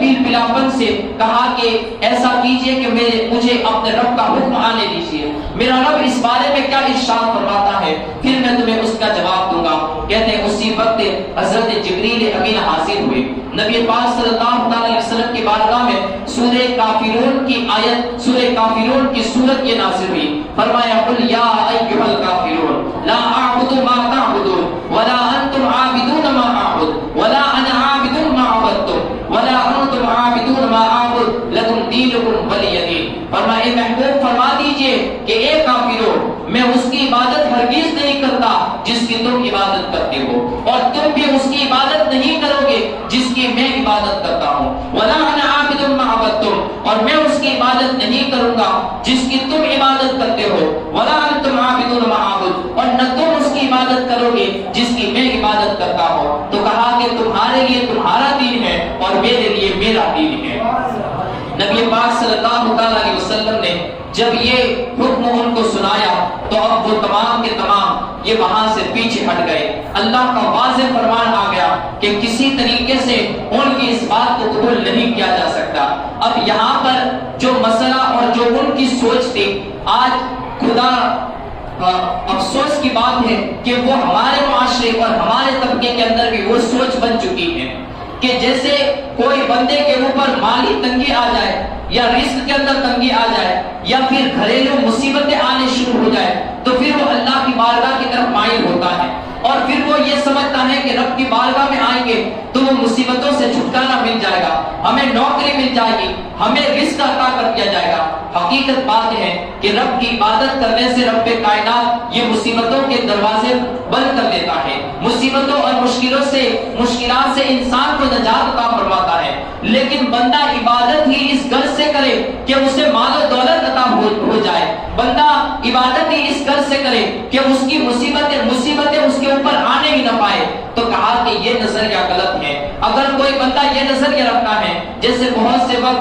سے لوگ کہتے ہیں کہ ہم 5 وقت کی نماز پڑھتے ہیں لیکن اس کے باوجود بھی ہمارے رزق میں برکت ہمیں نظر ہی نہیں آتی ہے، ہمیں بیماریوں سے چھٹکارا ملتا ہی نہیں ہے، ہمیں مصیبتوں سے چھٹکارا نصیب نہیں ہوتا ہے، تو کہا کہ مصیبتوں سے چھٹکارے اور بیماریوں سے چھٹکارے اور ساتھ ہی ساتھ رزق کی تنگی کا سبب یہ نہیں ہے کہ تم اللہ کی عبادت کرنا چھوڑ دو، نہیں، بلکہ رب کی عبادت تو اس کی رضا حاصل کرنے کے لیے کی جاتی ہے۔ اور پھر ساتھ ہی ساتھ نبی پاک صلی اللہ علیہ وسلم کا فرمان ہے کہ جو دین اسلام کے اندر جتنا راسخ ہوگا، یعنی جتنا دین سے محبت کرنے والا ہوگا، اللہ اور اس کے رسول سے محبت کرنے والا ہوگا، تو پھر اللہ رب العزت ایسے بندے کو زیادہ آزمائشوں میں مبتلا فرماتا ہے۔ آقا رحمت صلی اللہ علیہ وسلم خود ارشاد فرماتے ہیں، ایک بندہ نبی پاک صلی اللہ علیہ وسلم کی بارگاہ میں حاضر آیا، حضرت عبداللہ ابن مغفل رضی اللہ تعالیٰ عنہ سے روایت ہے، فرماتے ہیں رجل للنبی صلی اللہ علیہ وسلم یا رسول اللہ واللہ انی لأحبک، اس نے آ کر عرض کی، کہا یا رسول اللہ صلی اللہ علیہ وسلم خدا کی قسم میں آپ کو جو بات بتا رہا ہوں بڑی سچی بات بتا رہا ہوں۔ کہا بات کون سی ہے؟ کہا کہ میں آپ سے بڑی محبت فرماتا ہوں، میں آپ سے بڑا ہی پیار کرتا ہوں۔ فقال انظر ماذا تقول، نبی پاک صلی اللہ علیہ وسلم نے ارشاد فرمایا، کہا غور و فکر کر لے کہ تو کیا کہہ رہا ہے، یعنی سوچ لے کہ تو کون سا جملہ بول رہا ہے۔ قال واللہ انی لأحبک، اس نے کہا ہاں ہاں خدا کی قسم میں جو کہہ رہا ہوں سچ کہہ رہا ہوں کہ میں آپ کے ساتھ بہت ہی محبت فرماتا ہوں، بے انتہا محبت رکھتا ہوں۔ فقال انظر ماذا تقول، نبی پاک صلی اللہ علیہ وسلم نے دوسری مرتبہ اسے آگاہ کیا، کہا کہ غور و فکر کر لے کہ تو کون سا جملہ ادا کر رہا ہے، تو کون سی بات کہہ رہا ہے۔ اس نے تیسری مرتبہ کہا واللہ انی لأحبک، کہا خدا بندے قدوس کی قسم یا رسول اللہ صلی اللہ علیہ وسلم میں آپ سے سچی محبت کرتا ہوں۔ ثلاث مرات، اس نے 3 مرتبہ یہ کہا۔ نبی پاک صلی اللہ علیہ وسلم نے بھی 3 مرتبہ اسے کہا انظر ماذا تقول، کہا غور کر لے، فکر کر لے کہ تو کون سے جملے ادا کر رہا ہے، تو کون سا نظریہ بنا رہا ہے۔ اس نے کہا کہ نہیں میں اپنے نظریے میں پکا ہوں، میں اپنے عقیدے میں پکا ہوں، میرے دل کے اندر صرف آپ ہی کی محبت بھری ہوئی ہے، اللہ اور اس کے رسول ہی کی محبت پائی جاتی ہے۔ نبی پاک صلی اللہ علیہ وسلم نے اب اس سے آگاہ کیا، کہا کہ ان کنت تحبنی فاعد للفقر تجفافا، کہا کہ اگر تو اپنی بات میں سچا ہے تو پھر تیار بھی ہو جا کہ جو مجھ سے زیادہ محبت کرتا ہے اس کی طرف مصیبتوں کے پہاڑ یہ ریت کے ذروں کی طرح آ جاتے ہیں۔ کہا کہ اس کی طرف مصیبتیں اور آزمائشیں ایسی آتی ہے فإن الفقر أسرع إلى من يحبني من السير إلى المنتهى، کہا کہ جو مجھ سے محبت کرتا ہے تو مجھ سے محبت کرنے والوں کی جانب فقر و فاقہ اس تیزی کے ساتھ آتے ہیں جیسے سمندر کے اندر موجیں یہ اپنے کناروں کی طرف بڑھتی ہیں، جیسے اس کے اندر طغیانی آئے تو اس کا سیلاب کناروں کی طرف جیسے جس تیزی کے ساتھ بڑھتا ہے، کہا مجھ سے محبت کرنے والوں کی طرف آزمائشیں بھی اتنی تیزی کے ساتھ آتی ہے۔ اب اگر ہم نے یہ فلسفہ بنایا ہوا ہے، اگر ہم نے یہ نظریہ بنایا ہے کہ ہم عبادت کریں تو ہمارے اوپر کوئی مصیبت ہی نہ آئے، ہم عبادت کریں محبت نبی پاک صلی اللہ علیہ وسلم سے کریں تو ہم کوئی آزمائش کے اندر مبتلا نہ ہو، تو ہمیں اس فلسفے کو، اس نظریے کو ایک طرف رکھنا ہوگا۔ اگر اپنے ایمان کو مضبوط بنانا ہوگا تو مصیبتوں میں رہ کر ایمان کو مضبوط بنانا ہوگا، ہمیں آزمائشوں کے اندر رہتے ہوئے بھی اپنے ایمان کو مضبوط بنانا ہوگا، ہمیں کسی طریقے سے اس ایمان کو چھوڑنا نہیں ہے۔ اگر ہم نے یہ نظریہ بنا لیا کہ ہم عبادتیں بھی کرتے ہیں لیکن مصیبتیں پھر بھی چھوٹتی نہیں ہے تو کہا کہ پھر نظریات کمزور ہو جائیں گے، عقائد کے اندر کمزوری آ جائے گی، پھر تم اللہ کی عبادت سے منہ موڑ لو گے۔ گویا کہ انسان کو یہ واضح طور پر کہا گیا کہ تم چاہے آسانیوں کے اندر ہو، چاہے تم مصیبتوں کے اندر ہو، لیکن تمہیں ہر حالت میں اپنے رب کی عبادت کرنی ہے، تمہارے دل کے اندر اللہ اور اس کے رسول کی محبت ہر حالت میں پائی جانی چاہیے۔ اب یہ نبی پاک صلی اللہ علیہ وسلم نے ان لوگوں کی اس تجویز کو بھی ٹھکرا دیا اور پھر وہاں سے وہ لوگ اٹھتے ہوئے یہ نکل گئے۔ نبی پاک صلی اللہ علیہ وسلم پر رب نے ایسا اپنا فضل فرمایا اور وہ رحمت و انوار کی بارشیں ہوئی کہ اتنی شدید ترین مخالفت اور آزمائشوں کے باوجود بھی وہ لوگ آقا رحمت صلی اللہ علیہ وسلم کا کچھ نہ بگاڑ سکے، نہ وہ دین اسلام کے جلتے ہوئے چراغ کو یہ بجھا سکے، نہ اس کی روشنی کو محدود کر سکے، بلکہ وہ جس قدر بھی اس روشنی کو یہ مٹانے کی، مقید کرنے کی یا پھر اس چراغ کو بجھانے کی کوشش کرتے، وہ روشنی اتنی ہی پھیلتی چلی جاتی۔ اب حالت یہ ہوئی کہ مکہ کے گھر گھر کے اندر اسلام کا پرچم لہرا رہا تھا، دین اسلام کے متوالے یہ موجود ہو چکے تھے، اس لیے کہ دین اسلام، بانی اسلام اور اسلام کی کتاب کلام مجید کے اسرار اس طریقے سے پھیل رہے تھے کہ جو دوسرے سنتے تھے، عام لوگ سنتے تھے، وہ تو اس کی گرویدہ بن کر رہ جاتے تھے، لیکن جو ان کے خاص لوگ بھی ہوتے تھے، جو ان تمام سردار جیسے ابو جہل ہے، عتبہ ہے، ابو سفیان اور دوسرے جتنے بھی بڑے بڑے سرداران تھے کفار و مشرکین کے جو ابھی تک ایمان نہ لائے تھے، وہ تمام کے تمام بھی اگر کلام مجید کی تلاوت کو سنتے تھے تو اس کی چاشنی ان کے بھی کانوں میں رس گھول دیتی تھی، وہ پھر بھی کلام مجید کو سننا چاہتے تھے۔ اسی طریقے کا ایک واقعہ تاریخ کے اوراق نے نقل کیا ہے کہ نضر بن حارث بن علقمہ بن قلادہ بن عبد مناف، یہ لوگ اپنی دشمنیوں کے اندر بڑے ہی عمدہ تھے اور ساتھ ہی ساتھ حد درجے سے وہ دشمنی کرتے تھے، لیکن اس کے باوجود بھی جو اسلام کی حقانیت تھی وہ ان کی زبانوں سے ادا ہو ہی جاتی تھی۔ وہ اپنی محفلوں کے اندر بھی اسلام کی حقانیت کے چرچے کرتے تھے۔ بتایا جاتا ہے کہ نضر بن حارث، جسے شیطان مکہ کہا گیا تھا، کہ تمام جتنے بھی سردار تھے ان میں سے دین اسلام کو اور مسلمانان اسلام کو جس نے سب سے زیادہ تکلیف پہنچائی، نبی رحمت صلی اللہ علیہ وسلم کو جس نے سب سے زیادہ دکھ دیے، ان میں سے ایک نضر بن حارث ہے، جسے شیطان مکہ اور کفار مشرکین کی جانب سے ایک شیطان اور خبیث النفس کہا جاتا تھا، قریش کا شیطان کہا جاتا تھا۔ اس نے بہت ہی حد درجے سے اس نے دین اسلام کو مٹانے کی کوشش کی، اپنی دشمنیوں کو کئی طریقوں سے اس نے نکالنا چاہا۔ کہتے ہیں کہ جب نبی پاک صلی اللہ علیہ وسلم کلام مجید کی تلاوت یا اللہ کے پیغام کو لوگوں کے درمیان بیان کرتے تو اس وقت اس نے دیکھا کہ وہ بڑا ہی فصیح اللسان تھا، یعنی اس کی زبان بہت ہی صاف تھی اور وہ عربی زبان کے اندر بیان کرنے کے اندر بڑی مہارت رکھتا تھا۔ اب وہ وہاں سے ایران گیا اور ایران کے بادشاہوں کی اور وہاں کے پہلوانوں کی، وہاں کے رستموں کی، وہ تمام قصے اور کہانیوں کی یہ تمام کہانیاں سیکھ لایا اور ساتھ ہی ساتھ ان کی کتابیں بھی لے آیا۔ کتابیں لا کر اس نے اس میں عربی میں اپنے لوگوں کو بیان کرنا شروع کر دیا۔ اب نبی پاک صلی اللہ علیہ وسلم ایک جانب بیان کرتے اور اپنے لوگوں کو اپنی طرف مائل کرنے کی کوشش کرتے تو وہ دوسری جانب بیٹھ جاتا اور اپنی محفل لگاتا اور پھر وہاں پر وہ کہتا کہ کون ہے مجھ سے اچھا بیان کرنے والا، کون ہے مجھ سے اچھی کہانیاں کہنے والا۔ یہ ایسی کہانیاں ہیں جو پچھلے لوگوں کے اندر پائی جاتی تھی اور جو وہاں پر تم سنتے ہو وہ میں بھی تمہیں سنا سکتا ہوں، بلکہ اس سے اچھے انداز میں سنا سکتا ہوں۔ وہ حالانکہ ایک دشمنی کے طور پر کرتا تھا، لیکن وہ جانتا تھا کہ کلام مجید کے اندر جو چیلنج موجود ہے، کلام مجید کے جو اثرات ہیں وہ ایسے اثرات، اور کلام مجید کا جو رنگ ہے وہ رنگ کسی زبان میں نہیں پایا جاتا، نہ ان کی عربی زبان میں پایا جاتا تھا۔ اس کی رنگینی، اس کی روشنی یہ تمام سے بڑھ کر تھی۔ اب ایسا ہی بدماش اور ایسا ہی شیطان نفس و شخص یہ ایک دن جب اپنی مجلس لگایا ہوا تھا، تمام سرداران جمع تھے، تو اس نے اپنے قریشیوں کو مخاطب کرتے ہوئے کہا کہ ایک گروہ قریش، جس بڑی مصیبت کے اندر ہم مبتلا ہو چکے ہیں، ایسی بڑی مصیبت کہ جس سے ہمیں نجات کا کوئی راستہ ہمیں سجائی نہیں دیتا ہے۔ آپ دیکھتے نہیں ہیں کہ یہ ولی محمد ہے جو کل تک جب جوان تھا تو سب کی آنکھوں کا یہ تارا تھا، سب کی آنکھوں کا یہ نور بنا ہوا تھا،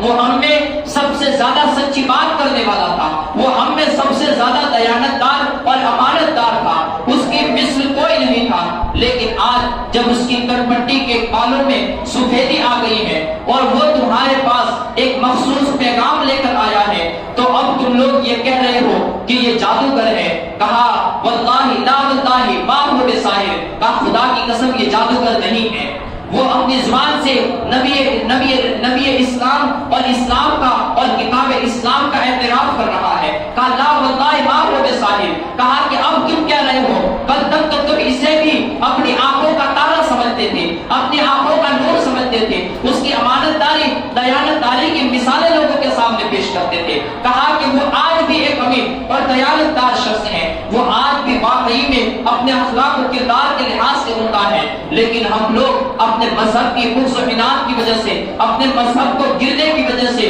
اسے جادوگر کہہ رہے ہیں۔ کہا لا واللہ ما هو بساحر، کہا خدا کی قسم یہ جادوگر بھی نہیں ہے، اس لیے کہ ہم جادوگروں کو جانتے ہیں، ان کے گرہے لگانے کو، ان کے پھونکے مارنے کو جانتے ہیں، لیکن اس کے اندر ایسا کوئی انداز نہیں پایا جاتا۔ آج تم کہہ رہے ہو کہ یہ کاہن ہے، کہا لا واللہ ما هو بکاہن، کہا کہ خدا کی قسم یہ کاہن بھی نہیں ہے، اس لیے کہ ہم کاہنوں کو بھی جانتے ہیں، ان کے تمام تر وہ کاموں کو بھی جانتے ہیں جو کاہن لوگ کیا کرتے ہیں، لیکن ان کے اندر ایسا کوئی کام نہیں پایا جاتا۔ کہا کہ آج تم اسے شاعر کہتے ہو، کہا کہ لا واللہ ما هو بشاعر، کہا کہ خدا کی قسم یہ شاعر بھی نہیں ہے، اس لیے کہ شاعر کے اندر دیکھنے جائے تو سب سے بڑے اہل زبان ہم ہی لوگ ہیں، ہم شعر کی تمام صنفوں کو جانتے ہیں، لیکن وہ جس کلام کی تلاوت کرتا ہے، وہ جس کلام کو ہمارے درمیان بیان کرتا ہے، وہ شعر کی صنفوں میں سے کسی بھی صنف کے اندر اترتا ہوا نظر نہیں آتا ہے، بلکہ وہ تمام سے اعلیٰ کردار رکھتا ہے،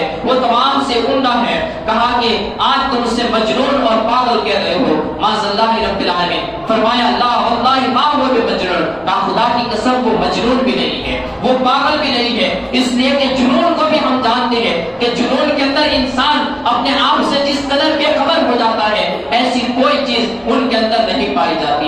یہ گروہ قریش کا ایک بہت بڑا سربراہ جو دین اسلام کی دشمنی کے لیے، دین اسلام کو مٹانے کے لیے ہر طریقے کی کوششیں کرتا تھا، لیکن آخر میں عاجز آ کر اس کی بھی زبان سے نکلتا تھا کہ کلام مجید بھی اللہ کا سچا کلام ہے، رسول رحمت صلی اللہ علیہ وسلم بھی اللہ کے سچے رسول بن کر تشریف لائے ہیں، دین اسلام بھی اللہ کا سچا دین ہے۔ اسی طریقے سے آپ دیکھیے ابن ہشام نے اپنی تاریخ کے اندر، اپنی سیرت کے اندر ایک بہت ہی حیرت اور عجیب واقعہ نقل کیا ہے۔ کہتے ہیں کہ وہی دشمنان اسلام اور وہی سرداران یہ کفار و مشرکین دین اسلام کی مخالفت کے اندر وہ رات و دن گزار دیتے تھے، لیکن اس کے باوجود بھی وہ موقع اور ماحول کے لحاظ سے کبھی چھپ چھپ کر وہ کلام مجید کی تلاوت کو سنتے تھے، اور سننے کے اندر بھی آج ہم لوگ ہیں جو کبھی تراویح کے اندر 5 منٹ لیٹ ہو جائے تو اس میں بھی ہمیں تکلیف ہو جاتی ہے، لیکن کفار اور مشرکین جو کلام مجید سے دشمنی بھی رکھتے تھے،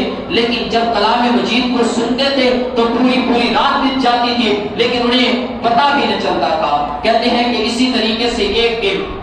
نبی پاک صلی اللہ علیہ وسلم کی چونکہ عادت کریمہ تھی کہ آپ رات کے وقت جب رات کی تاریکی چھا جاتی تو آپ کلام مجید کی تلاوت میں مصروف ہو جاتے، اور صبح کا سفیدہ چمکنے تک آپ کلام مجید کی تلاوت کرتے رہتے۔ کہتے ہیں ایک دن جب اندھیرا چھا گیا تو ابو سفیان آیا اور چپکے سے آپ کے گھر کے باہر ایک کونے کے اندر بیٹھ گیا اور وہ کلام مجید کی تلاوت سے سرسان ہونے لگا۔ ابھی کہتے ہیں تھوڑی ہی دیر گزری تھی کہ ابو جہل بھی آیا اور وہ بھی ایک کونے کے اندر بیٹھ گیا، اور وہاں پر ایسا اندھیرا تھا کہ کوئی کسی کو دیکھ نہ رہا تھا۔ ابھی تھوڑی ہی دیر گزری تھی کہ ایک تیسرا کافر بھی آیا اور کلام مجید کی تلاوت کو سننے کے لیے اس کا بھی دل، اس کا بھی نفس اسے بے چین کر گیا، اور کہا کہ اخنس بن شریک یہ بھی وہاں پر آ گیا اور ایک کونے میں آ کر وہ بھی بیٹھ گیا۔ کہتے ہیں صبح تک کلام مجید کی تلاوت چل رہی تھی۔ کلام مجید کی تلاوت آج ہمارے بچے بھی اگر تلاوت کریں تو ہمیں تو اس کے سننے میں بھی سرور محسوس ہوتا ہے۔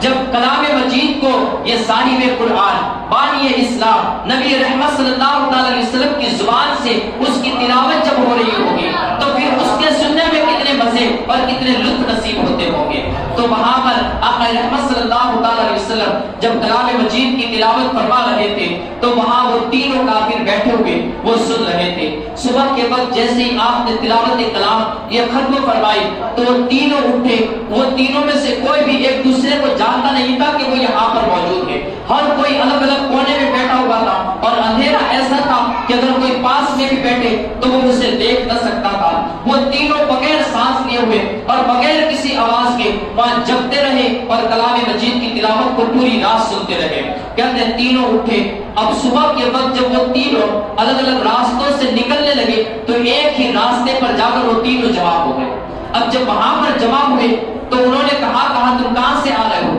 کسی طریقے سے بات چیت لمبی ہوئی اور تینوں نے اپنے راز کو ظاہر کر دیا کہ وہ تینوں ایک ہی جگہ سے آ رہے ہیں اور پوری رات انہوں نے کلام مجید کی تلاوت کو سنی ہے۔ تو اب انہوں نے وہاں پر ایک وعدہ کیا، کہا کہ ہم جس کی دشمنی میں اپنا پورا دن گزارتے ہیں اور رات میں اسی کلام کو سننے کے لیے آتے ہیں، کہا کہ آج حلف اٹھاؤ کہ کل ہم نہیں آئیں گے۔ کہتے دوسرا دن آیا، انہوں نے حلف اٹھایا، قسمیں کھائی اور وہ اپنے گھر کی جانب روانہ ہو گئے۔ دوسری رات آئی لیکن پھر انہوں نے ان کو کلام مجید کی تلاوت نے بے چین کر دیا۔ وہ چاشنی جو پچھلی رات ان کے کانوں تک پہنچی تھی وہ انہیں پھر سے چاٹنا چاہتے تھے، وہ انہیں پھر سے محسوس کرنا چاہتے تھے، اس سے پھر سے فیضیاب ہونا چاہتے تھے۔ کہتے رات کا اندھیرا جیسے ہی چھایا یکے بعد دیگرے ایک ایک کر کے وہ تینوں کاشان نبوت کے ارد گرد منڈلانے لگے، وہاں پر پہنچ گئے اور وہاں پر جا کر پھر پوری رات گزر گئی اور کلام مجید کی تلاوت سے سرشار ہوتے رہے،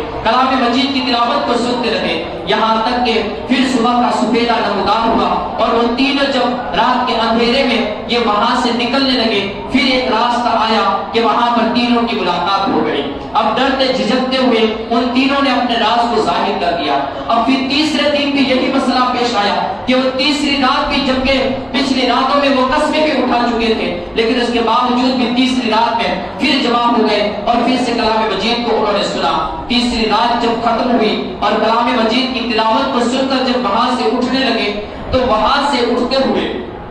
انہوں نے اب ایک پکا وعدہ کیا، کہا کہ آج ہم ایک دوسرے کے ہاتھ پر ہاتھ رکھ کے ایک عہد کرتے ہیں کہ اب ہم کبھی بھی کلام مجید کی تلاوت کو سنیں گے نہیں، اس لیے کہ اگر عام لوگوں کو پتا چل گیا کہ اپنی قوم کے سردار کلام مجید کی تلاوت کو سنتے ہیں اور پھر وہ سننے لگے اگر، تو پھر ہمارے ہاتھ سے یہ سرداری، یہ چودراہٹ، یہ اپنے ہاتھوں ہی چلی جائے گی، گویا کہ ہم اپنے پاؤں پر کلہاڑا مارنے والے کہلائیں گے۔ کہا کہ وہ تمام لوگ یہ کلام مجید کو سننے لگیں گے اور جو بھی اسے سنے گا وہ ان کا ہو کر رہ جائے گا۔ یہ وہ بھی جانتے تھے کہ کلام مجید کے اندر کتنی چاشنی ہے۔ کہتے ہیں وہ گئے اور پھر رات کا جو باقی کا حصہ تھا وہ جا کر سو گئے۔ صبح ہی کے وقت اخنس بن شریک کہتے ہیں میں گھر گیا، مجھے نیند نہیں آئی، جیسے صبح کا سفیدہ نمودار ہوا اور پھر اشراق کا وقت وہ صبح سورج نکل گیا تو اخنس بن شریک کہتا ہے میں نے اپنا عصا پکڑا اور عصا پکڑ کر اس پر ٹیک لگاتے ہوئے ابو سفیان کے گھر پر پہنچا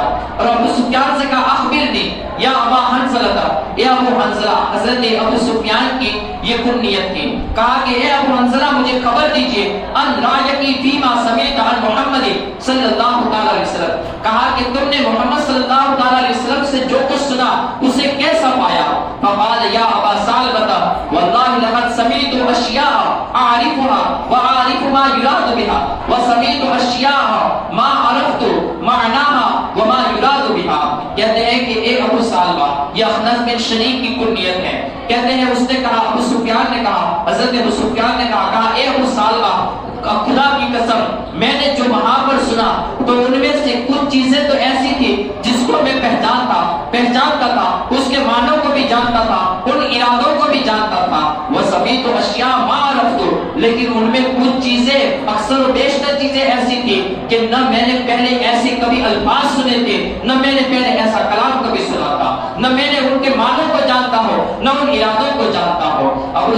وہاں سے اخنس بن شریک وہاں سے اٹھا، کہتے میں نے اپنے عصے کو پکڑا اور وہاں سے ابو جہل کے گھر کی طرف گیا، ابو جہل کے پاس پہنچا، اب یہ دوڑتا تھا، اب اگر اس کے اندر یہ کوئی اس کی سرداری وغیرہ نہ ہوتی تو گویا وہ دین اسلام کو قبول کر لیتا۔ کہتے ہیں وہ سر کرتا تھا، پہلے ابو سفیان کے پاس پہنچا، اب ابو جہل کے پاس پہنچا، ابو جہل کے پاس جا کر کہا یا ابا الحکم ما رأیک فیما سمیت من محمد صلی اللہ تعالی علیہ وسلم، کہا اے ابو الحکم بتاؤ تم نے محمد صلی اللہ تعالی علیہ وسلم سے جو رات میں سنا اسے کیسا پایا؟ اب ابو جہل چونکہ اس کے دل کے اندر کفر و شرک اس طریقے سے بھرا ہوا تھا کہ وہ کبھی بھی اس کی زبان سے اسلام کے لیے ایک اچھا کلمہ نہیں نکلنے پاتا تھا۔ اس نے کہا ماذا سمیتو، میں نے کیا خاک سنا؟ تنازعنا نحن وبنو عبد مناف الشرف، کہا کہ ہمارے اور عبد مناف کے بیٹوں کے درمیان ہمیشہ سے جھگڑا تھا، سیادت کا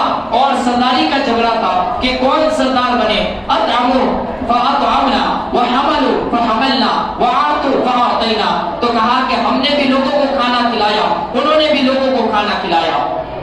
ہم نے بھی لوگوں کے قرضوں کو اٹھایا، لوگوں کے بوجھ کو اٹھایا، انہوں نے بھی لوگوں کے بوجھ کو اٹھایا، ہم نے بھی لوگوں کی جھولیاں بھری، انہوں نے بھی لوگوں کی جھولیاں بھری۔ حتی اذا تجازینا علی الرکب وکننا کفرسی ریحان، اور کہا کہ جب ہم دونوں ان مقابلے کے دو گھوڑوں کی طرف تھے کہ ہم برابر کے دوڑ رہے تھے اور ہمارا مقابلہ برابر کا چل رہا تھا کہ عبد مناف میں سے عبد مناف نے اپنے اندر سے ایک لڑکے کو کھڑا کیا، ایک بچے کو کھڑا کیا، انہوں نے کہا کہ منا نبی یاتی الوحی من السماء فمتى ندرک مثل هذه، اور انہوں نے یہ دعویٰ کر دیا کہ ہم میں سے ایک بندہ یہ اللہ کا نبی ہے اور ان کی طرف آسمان سے وحی آتی ہے۔ تو کہا کہ اب تم ہی بتاؤ کہ ایسا دعویٰ یہ ہم کیسے کر سکتے ہیں اور ان کے مثل یہ دعویٰ کیسے کر سکتے ہیں؟ واللہ لا نؤمن به ابدا ولا نصدقه، کہا کہ خدا کی قسم ہم نہ اس پر ایمان لائیں گے اور نہ کبھی اس کی تصدیق کریں گے۔ اخنس کہتا ہے میں وہاں سے اٹھا اور اس کا یہ جو تکبر والا انداز تھا اس کو اسی تکبر کے اندر وہیں پر چھوڑا اور وہاں سے اٹھ کر اپنے گھر کی طرف نکل گیا۔ تو گویا یہ اس کو بھی یہ سیادت کے اندر اور سیاست کے اندر ڈال رہا تھا، چونکہ اس کے دل کے اندر کفر و شرک بھرا ہوا تھا، جس کی وجہ سے وہ دین اسلام کی چاشنیوں سے محروم رہا۔ ورنہ دین اسلام ایک ایسا میٹھا، ایک ایسا چاشنی والا مذہب ہے اور ایک ایسی روشنی ہے کہ جس روشنی سے جو بھی فائدہ اٹھانا چاہتا ہے رب کائنات اس کے گھر کو نہیں بلکہ اس کے دل کو بھی منور فرما دیتا ہے، اس کی ہر چیز اس اسلام کی روشنی سے منور ہو جاتی ہے۔ اللہ رب العزت اس اسلام کی روشنی یہ ہمارے دلوں میں بھی عطا فرمائے۔ اللہ رب العزت آقا رحمت صلی اللہ تعالی علیہ وسلم کے صدقے میں رب کائنات ہمارے دلوں میں بھی دین اسلام کی سچی پکی محبت عطا فرمائے۔ واخر دعوانا الحمدللہ رب العالمین۔ السلام